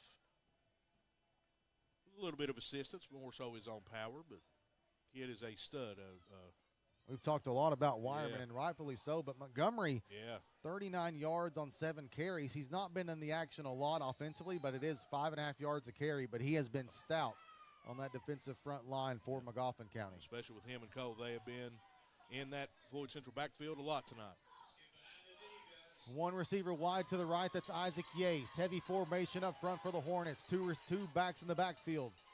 Peck gets the handoff, hands it off to Wireman, and Wireman waltzes in untouched for the McGoffin County touchdown. 5 touchdowns on the night for Wireman. He has accounted for every point McGoffin County has scored here tonight, except for a 2-point conversion run in by Peck. Can't be perfect. McDowell Professional Pharmacy, touchdown in service for over 3 decades. A name you know and trust, that's McDowell Professional Pharmacy. 2-point conversion, Wireman, why not? Caps it off with a run. And McGoffin County now down to within 2, 38-36, 8:05 to play in the fourth quarter. Back in 60 seconds on FM 100 Sports.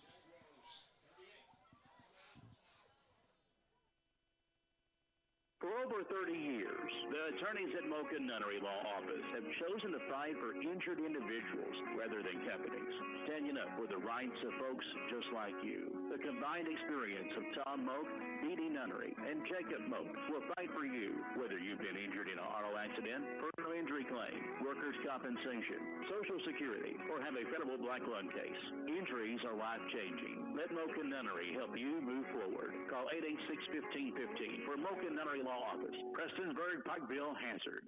When you walk into Howard Family Pharmacy, you'll always find someone you know and trust. Hi, this is Wes. Hey, it's Tiffany. Hello, this is Joanna. Hey there, this is Stacy. If your current pharmacy is going out of business, or if you're just tired of dealing with the big chain pharmacies and mail order companies, then Howard Family Pharmacy is here for you, providing the kind of care you can count on from people who truly care. Howard Family Pharmacy of Allen and Eastern, where it's always about family. Live and local, there's only one. WMDJ. Some nerves on the kickoff by Floyd Central. The squib kick by Dahmer went right through the hands. I think it might have been Little. I don't want to call him out. But I think so. Luckily, a teammate was behind him to fall on it, and Floyd Central will begin its possession on its own 37-yard line. I mean, I'm still stumped by that, just because. I mean, I understand you got a legitimate playmaker back there, a lethal playmaker in Cotton, but Floyd Central still got good field position here. Why not try to kick it as deep as you can? Try to. I don't know. I don't understand that. I mean, Floyd Central's got great field position here, and the pressure's back on them now. Two receivers to the right for the Jaguars. Shotgun handoff goes to Evans. Speaks through the line. Gets across the 45. Lowers his shoulder across the first down marker to the 48-yard line of Floyd Central. A pickup of 12 and a first down for the Jaguars. And Evans starting to come alive here in this fourth quarter after a long night he has had. 2 big-time runs so far. And a first down for Floyd Central as they continue to move the chains and try to melt that clock. Exciting game here tonight. Yes. If you're just tuning us, 38-36 Jaguars, under 8 to play in the fourth quarter with the football on the Vanover Hall Bartley and Ward scoreboard. We welcome those listening from Salyersville as well. WRLV 106.1 FM, as well as online, Facebook, and YouTube, and on the World Wide Web. Evans, another carry, up the middle, gets across the 50, and that's about it. Not much. Pickup of 3 to the McGoffin County 49. A slow start for Bailey Evans, but those last 3 runs have gone for 35 yards. Positive yardage. That's what you want, especially with Evans and the night he's had. And Floyd Central still running down this clock as we are now under 7 minutes to go. Jaguars maintaining its lead despite McGoffin County continuing to counter punch for punch. Trips to the left, one to the right. Mays in shotgun. Play action pass. Throws it deep, gets hit. He's got Cotton, and Cotton just kind of peeled off on the route. And that's going to be an incomplete pass. Yeah, I mean, Cotton just kind of stopped, really. I mean, like you said, and the ball just continued flying, and he wasn't nowhere near it. And Mays took a pretty hard hit there as well on the end of that throw. It's going to bring up a big 3rd and 7 huge. from the McGoffin 49-yard line. And again, that was an interesting play call on 2nd and long. And now you got a 3rd and long, and the clock stopped. So let's see what Hoskins has here for his offensive personnel. Elijah Little, Damian Cotton go to wide to the left. You've got Austin Mead, Wesley Buck wide to the right. Jags moving left to right. Evans in the backfield. Mays. Quick pass to Buck on the screen. Bobbled it, corralled it, gets across the 40.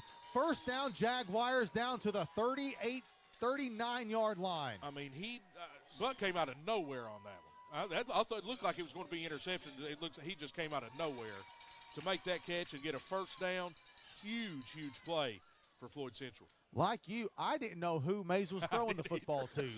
And then Buck just kind of appeared, bobbled it. You could see the separation between the ball and his chest, and was able to corral it, get the ball across the 40 for a first down, and a big play for Wesley Buck. Clock continuing to roll, approaching 6 minutes to play. 1st and 10 from the Hornet 39-yard line. Shotgun snap to Mays, hands off to Evans. Bounces it right side, can't get back to the line of scrimmage. Oh, he broke the tackle, but the play was blown dead. It's going to go down as a loss of 2. Nice job there by who else but Grady Cole of McGoffin County to stop Evans for a loss. And it looks like he is walking off the field a little gingerly, maybe some issues with cramps. But he's been all over the field all night for that McGoffin County defensive unit and leading the way. And he's been in that backfield of Floyd Central all game long. Byron, I think you're right. I think any of us could run for a touchdown if that hole the offensive line is opening up for Floyd Central. Oh, yeah, no doubt. That last play designed to go to the outside, and Evans kind of got tripped up or stopped for a loss. 2nd and 12 from the McGoffin 41. 5:19 and ticking on the VHBW.com scoreboard. Jags by 2. Mays hands off to Curry. Now, Evans, excuse Yes, me, Evans, right yeah. up the middle to the 37, so a pickup of 4, and that's going to bring up a 4th and about 8. What do you do here? From the McGoffin 37-yard line, you're facing a 3rd and 8. Excuse me. They changed the scoreboard really quickly on that. But still, another big 3rd down right here, 3rd and long. They honestly got lucky on that last one with the throw to Buck when he bobbled it. So let's see what they can get done here. 3rd and 8 from the McGoffin 37. 3 receivers to the left, 1 to the right. Evans in the backfield. Buck in motion. Mays looking to the left, over the middle. It's dropped by Austin Meade. The throw was a little bit behind him. Meade had room in run of him to run. It looked like he might have left his feet just a touch too early. And I think there was some miscommunication on the route because Hoskins is telling him just keep running up the middle. It was open. He was open, technically. I mean, like you said, he was open, and he would have been more open if he would have kept going. But it was thrown a little bit behind him, and here we go. And that's one of those things we talked about, the returning receivers.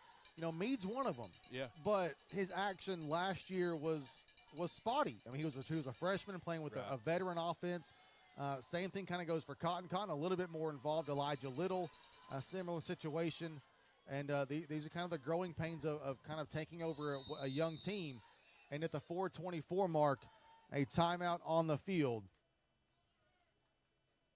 called by Floyd Central. Yeah, Floyd Central calls the timeout. Hoskins had them set up ready to go for it here on 4th down, and they're going to talk things over. And it's just an interesting chess match here between a veteran coach, John DeRosson, who has had a ton of success in his career, especially at all of it, mainly at Prestonsburg, trying, just like Hoskins, still trying to build a great culture over at McGoffin County, and they are moving forward in the right direction right now. And then you got a young guy here in Hoskins trying to prove himself, young, motivated, hungry to have success here at Floyd Central after things didn't work out for him at Paintsville.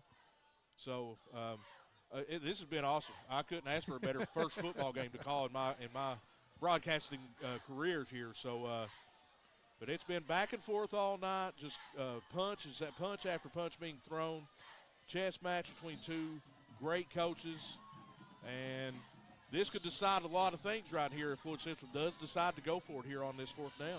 This timeout brought to you by Parkview Pharmacy at Minnie. Take time out for your health care and visit Parkview Pharmacy at Minnie. 4th and 8 from the McGoffin 37.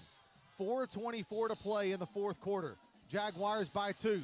Mays throwing. It's caught by Buck at the 25-yard line. That's going to be enough for a first down after a pickup of 12. That was huge. Just a basic curl route right there for Buck, and fell down to the ground to make sure he secured the catch. And another key late down conversion here for Floyd Central, and they can keep that clock rolling now as we approach the 4-minute mark. How about 6 straight receptions for Buck that have gone for a first down? Unbelievable. Go-to guy. If you throw in the touchdown, that's 7 straight receptions that have gone for a first down or a score. And a big conversion on 4th and long down to the McGoffin 25-yard line. The clock now under 4 minutes to play, and the Jaguars trying to tack on some points to increase what is currently a 2-point lead.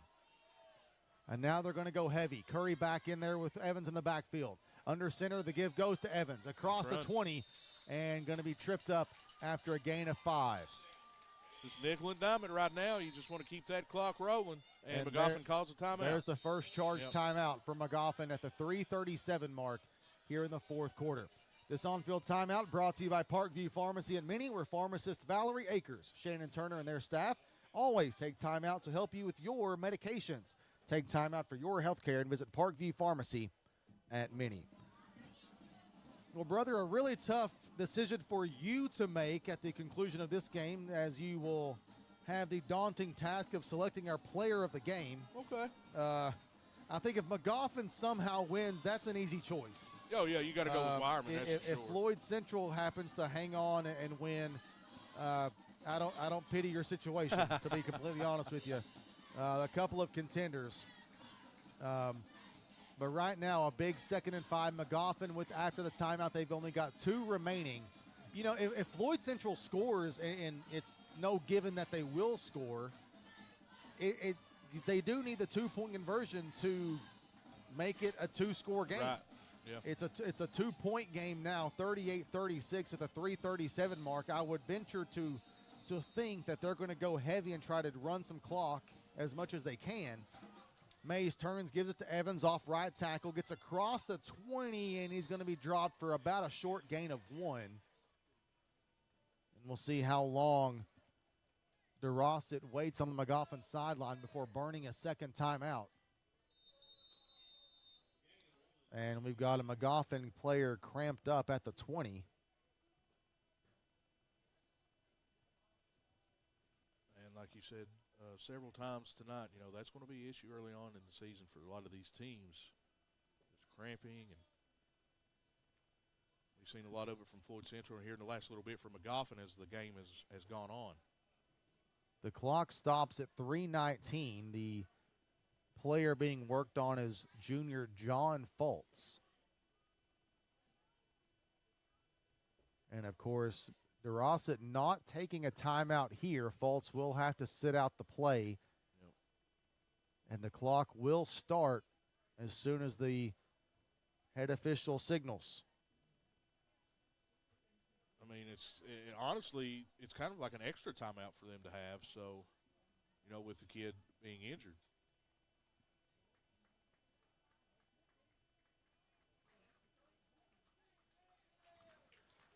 And he's being helped off, having to go all the way across the full width of the field.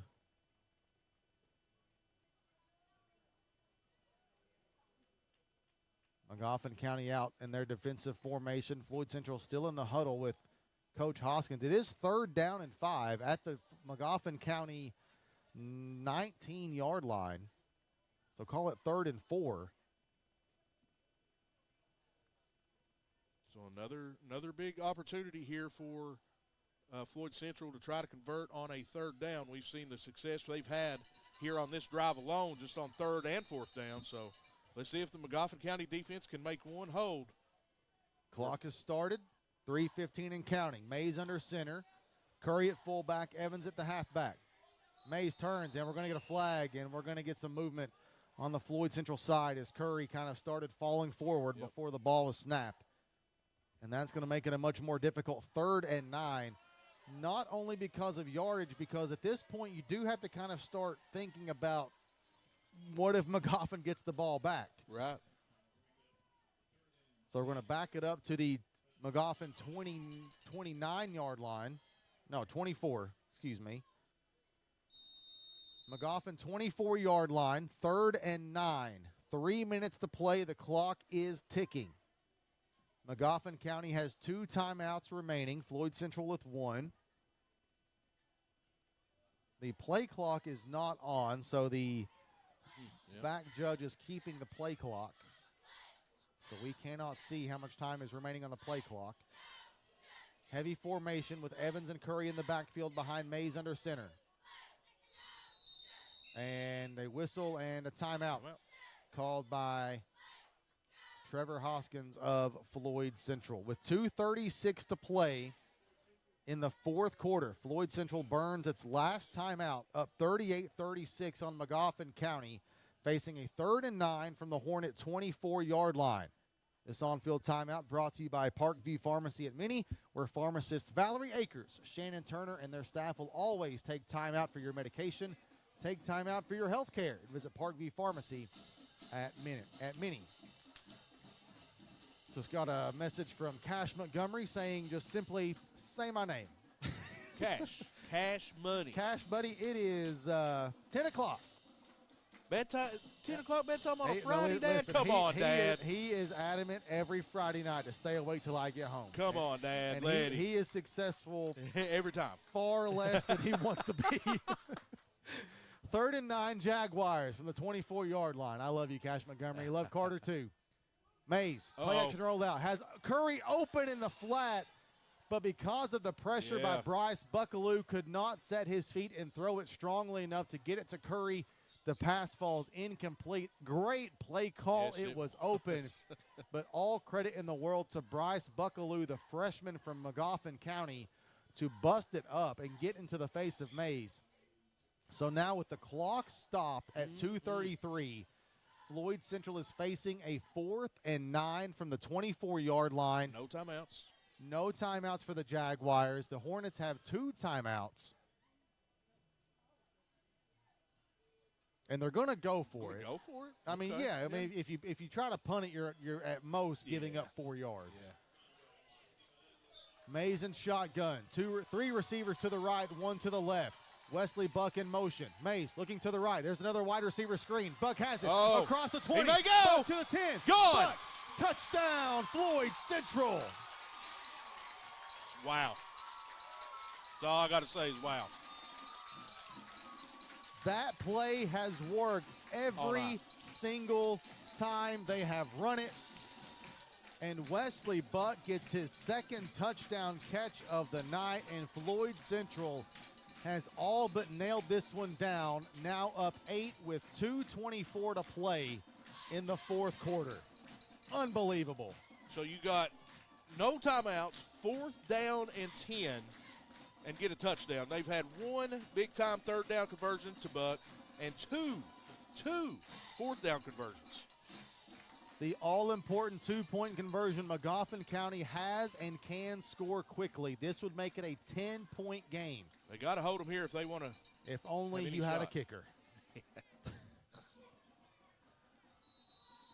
And a flag, and Hoskins was upset, had no timeouts to call, but he saw something that he did not like. It's going to be a false start on the Jaguars, going to back him up 5 to the 8-yard line. And I think the ref seen the same thing. So it gives them more space to work with if you're an optimist. Man, oh, man, what a play call. Man, like you said, they went to the well so many times tonight, and it's been there all night. And Buck is just a tremendous athlete. And listen, that does not work in any situation without the downfield blocking by Cotton and Elijah Little, the pulling offensive linemen who are out securing, because he did not get touched. No. He went 24 yards on a screen play and didn't get a fingertip on him. Nope. 2-point conversion from the 8. Mays, roll out to the right. He's got Curry at the 5. Curry, fighting, cannot get to the end zone, and so the score stays 44-36. 2:24 to play in the 4th quarter. Magoffin County, can they drive? Back in 60 seconds on FM 100 Sports. Knock the dust off some 90s country with David Lee Murphy. One of Nashville's most celebrated songwriters, David Lee Murphy.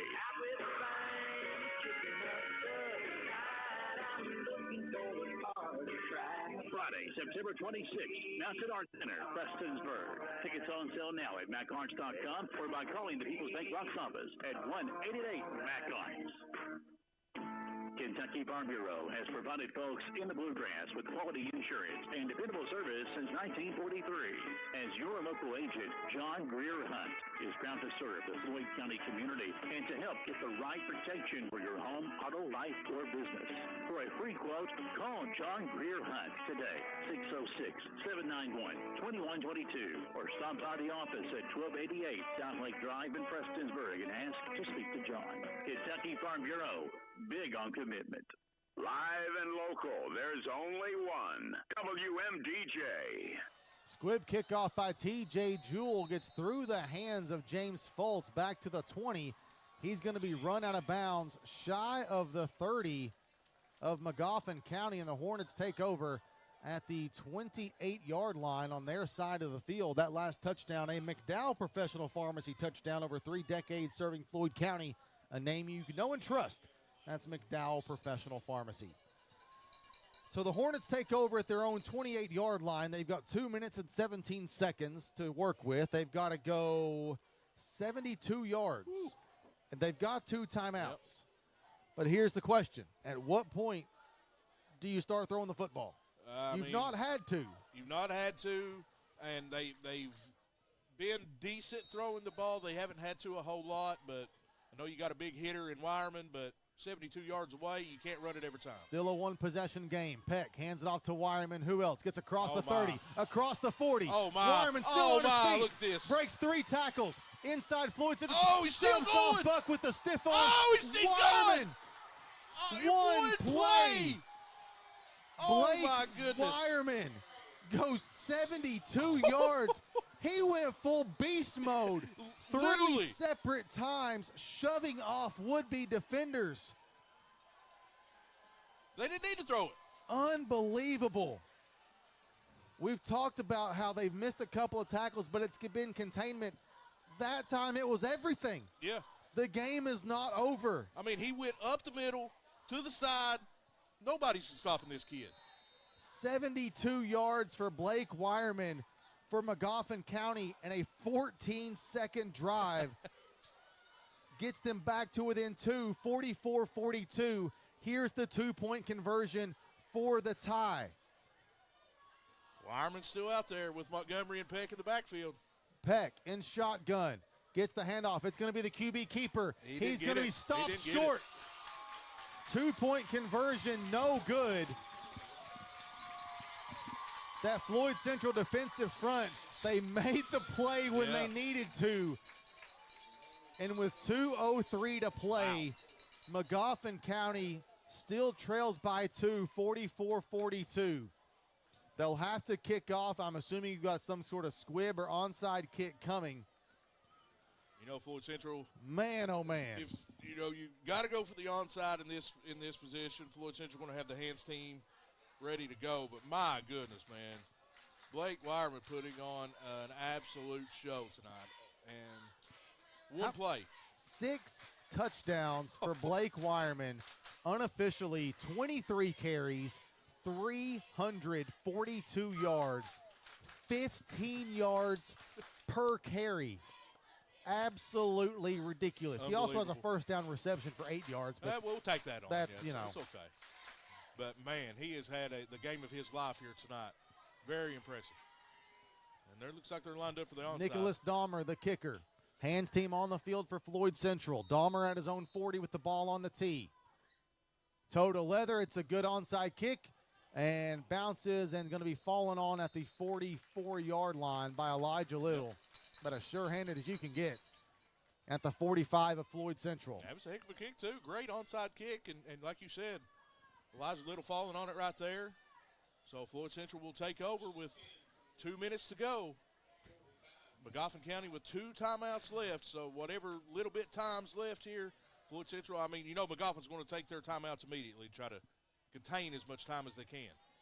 2 minutes, 1 second on the clock. Floyd Central at its own 45-yard line, up by 2, 44-42.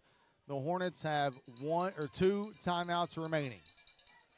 You would think it's all but elementary at this point, but anything could happen. We've seen some strange things happen on this field. Mays under center, turns, gives it to Evans, gets across the 45, reverses fields, and is going to be spun and taken down at the 47.5. We'll give him the 48. Pickup of 8 for Bailey Evans, and there comes the first timeout taken by Magoffin County. This on-field timeout brought to you by Parkview Pharmacy at Minnie, where pharmacists Valerie Akers, Shannon Turner, and their staff will always take time out to help you with your medicine. Take time out for your health care and take a visit to Parkview Pharmacy at Minnie. We thought it'd be a good one. You know, you think things and you never really quite know, but not sure I expected the theatrics that we've seen here tonight. This has absolutely exceeded my expectations. I had a feeling it would be a great game also, but this has been one of the better high school football games I've been to in a long time, and being able to be up here in the booth with you to call it has been a very a huge honor, huge privilege, and I couldn't ask for a better way to kick off, no pun, my high school broadcasting career for football. 13 consecutive losses for this Floyd Central program. The last time they won a football game was on this field on November 3rd, 2023. A first-round playoff win over Eastridge, 60-50. So they're accustomed to these shootout games. We'll mention that game again during our post-game wrap-up. As there's some records that have fallen here tonight. Mays under center, turns, jet sweep to bobble. Cotton. Cotton cuts it across up the middle, popped at the line of scrimmage at the 48. And it's into the fumble. McGoffin County is saying they've got the fumble. And the refs still have the refs the are talking officials about are it. conferring. It's a no gain on the play for Cotton. The handoff looked clean, but he bobbled the handoff. Yeah. And it will stay with Floyd Central. No. Yeah, it stayed with Floyd Central. Timeout McGoffin. Yep. I saw McGoffin walking to the sideline and thought that they had gotten possession, but it's a timeout on the play. So Damian Cotton on the jet sweep picked up no yards on the play, back to the line of scrimmage at the 48-yard line. McGoffin thought they had a fumble. They didn't. Floyd Central keeps possession. It's now 3rd and 7 with 1:45 to play in the fourth quarter. McGoffin County has no timeouts left. They cannot stop the clock again. So play clock is what about, is it 30, 35 seconds? Floyd Central should have to run at least one more play, maybe two. Mays now in the shotgun. 2 receivers to the left, 1 wide to the right. Evans in the backfield with him. Quick pass is going to go to Buck. Catches at the 45. Buck spins. First down and more. And slides down just across the 35. That's going to be a pickup of 17 yards. And what a heads-up play by Wesley Buck. Yep. To secure the catch, pick up the first down, and slide. And that's going to all but do it. Yeah, it's pretty much fundamental now. They'll line up, more than likely here, line up in the best formation there is to line up in. A pickup of 22 yards on the play. Buck has 10 catches, 9 of which have gone for either a first down or a touchdown. Unbelievable offensive performance tonight for the Floyd Central Jaguars across the board. Oh, yeah. We've talked a lot about the passing attack, Mays, Cotton, and Buck. Evans at the running back position had got a slow start. He's come on late down the stretch with Curry dealing with cramps. Curry has a couple of touchdown runs. And what a performance by the offensive line up front. Mays takes the quarterback knee, clock under a minute. Probably just got to take one more, and that'll do it. And the clock's down to 40 seconds. McGoffin County cannot stop the clock. And you can see the Floyd Central fan section right here, all the fans, students, and the team. They are very, very excited right now, ending the long losing streak like you had mentioned earlier, and getting a first win for Trevor Hoskins. And what a way to do it, I'll tell you what. And we've got to stop it. They've got to run one more play. Yeah. I don't know what the whistle is for. There's no flag down. I know McGoffin can't call a timeout, just kind of delaying the inevitable here at this point. Nobody can call a timeout, so. Damian Cotton is jogging off the field, and they'll put somebody in there in his place. It's going to be Austin Mead. Don't know if it was a uniform issue or what, but with 19 seconds on the clock, Mays will drop to a knee, and that'll all but do it here in week 1 for Floyd Central. And he drops to a knee. That's it. And that's going to do it. Floyd Central. Wow. Knocks off McGoffin County in what was an absolute thriller here at Berea Athletic Complex. 44-42. We thought it'd be a good one. It was a good one. And Hoskins gets the Gatorade bath. There wasn't much left in the bucket, but he'll still get what's left. And they'll get him in the locker room. As he goes to give Coach John DeRossett a lot of mutual respect right there between those two head coaches. And the Jaguars are in the win column for the first time in 2025 in impressive fashion. 44-42 over the McGoffin County Hornets. We'll take a 3-minute break and come back and put a bow tie on this one as best we can. Yeah. You're listening to FM 100 Sports. For over 30 years, families in our community have relied on McDowell Professional Pharmacy, a name you know and trust. Pharmacists Steve and Alicia Dawson are here to guide you with care, knowledge, and a friendly smile. Whether it's answering your questions, helping you manage prescriptions, or offering advice you can count on, they're always ready to serve. And don't forget, they offer free delivery right here in the area, bringing the care you need straight to your door. McDowell Professional Pharmacy, where experience, trust, and community come together. Want to know the secret to a healthy smile? You won't find it in a bottle. The secret is found in simple, everyday brushing, flossing, and regular checkups with Martin Dentistry. Recently voted as the best dentist in Floyd County, Dr. Stacy Martin offers preventative general dentistry treatments and checkups to patients of all ages. Martin Dentistry would like to thank their patients for their trust, and they look forward to serving you for years to come. Call for an appointment, 285-9444 for Martin Dentistry.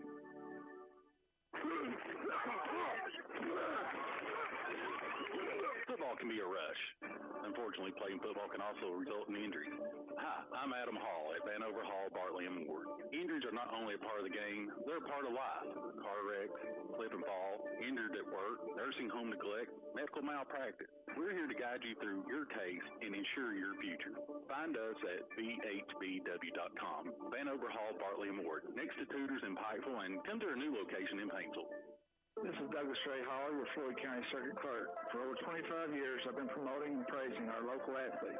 But behind every athlete, there's a team. But it's not just coaches and teammates. It's parents who wake up early for practice, grandparents who cheer the loudest every game, and family members who stand by through every victory and defeat. They give their time, their energy, and their endless support, shaping the hearts and the minds of the next generation. To the parents, grandparents, and families of our athletes, thank you. We are forever grateful. Douglas Ray Hall, your Circuit Court Clerk. Make your dream home a reality with Solid Rock Development. Dedicated to providing premier customer service with unparalleled workmanship, Solid Rock Development will exceed your expectations. Keep you up to date on the status of your construction project while meeting your deadlines. Using only the highest quality building supplies and equipment, Solid Rock Development will construct a home built to last for generations. Call 606-371-4807 for Solid Rock Development in Garrett, or find Solid Rock on Facebook. Looking for family fun that everyone will enjoy? Come to Stonecrest Golf Course and experience top tracer golf. Kids can play fun games, parents can test their swing, and the whole family can compete on different courses. Top Tracer is now being included with every bucket of balls. Scan the QR code on your bay and order food from Stonecrest Grill directly to you. With 10 bays and several ways to play, you'll never get bored. Experience Top Tracer Golf at Stonecrest Golf Course. Fun for the whole family, one swing at a time. Live and local, there's only one. WMDJ. An absolute thriller of a football game here on the hill behind Floyd Central High School in Eastern, a very athletic complex. 44-42, Floyd Central holds off Magoffin County in what was an absolute blast of a football game to be a part of. And we thought it'd be a good one. We knew the athletes on the field for both teams, and, Floyd Central, the defense bent quite a bit. It broke a couple of times, but, when they needed that stop on that 2-point conversion on the QB keeper from Mason Peck, that defensive line held firm. They made the stop when they needed to, and a big first down conversion from Mays to Buck. Who else to seal it on that last drive and get the first win of 2025 for the Jaguars, first win for Trevor Hoskins as head coach at Floyd Central, and to snap a 13-game losing streak. Unbelievable night, unbelievable game, unbelievable atmosphere. It was awesome. And what a performance, what a game. And you just and you got to give all the credit in the world to McGoffin County too. They showed up, and they came off a big win last week against Rowan County, and what can you say about Wireman from McGoffin County? I know I've said his name ad nauseum tonight several times, but it was well worth it. The kid is a great athlete, only a sophomore, and that last touchdown run he had, like you said, beast mode all the way. And they played great. Had great defensive players with Cole, and just an unbelievable game from them and Coach John DeRossett. And now we talk about Floyd Central, and I know we talked about it a few times. The message Hoskins was trying to deliver to his young team How are you going to handle adversity, adverse moments when it is right in your face?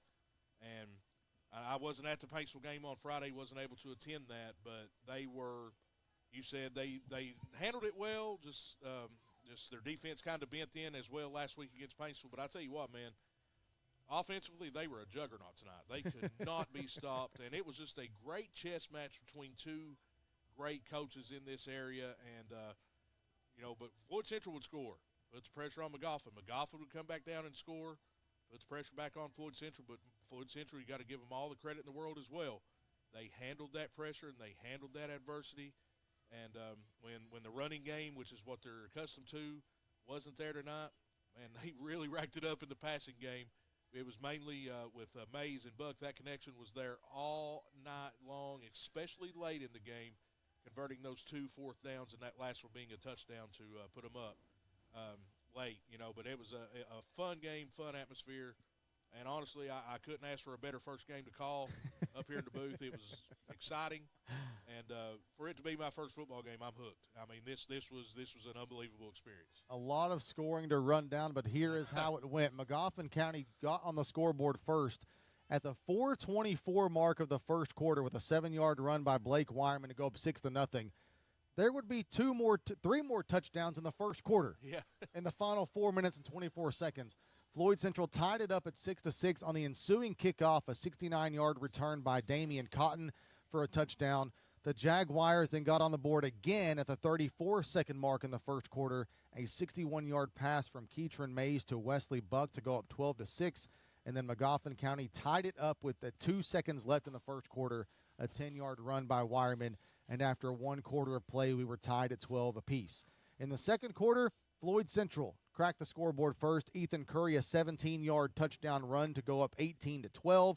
And then Mays, another touchdown pass, this one 16 yards to Damian Cotton to make it 24-12 at the 3:47 mark in the second quarter. Magoffin County scored again with 1:23 to play in the half, a 2-yard run by Wireman. He punched in the 2-point conversion, and at halftime it was 24-20 in favor of the Jaguars. Magoffin County got the football to start the third quarter. We thought they may try to do, or they could get that 2-for-1 with getting the ball to start the second half. It didn't work. Floyd Central got the only points in that third quarter, a 1-yard run by Ethan Curry. Mays completed the 2-point conversion to Buck. That made it 32-20 going into the fourth.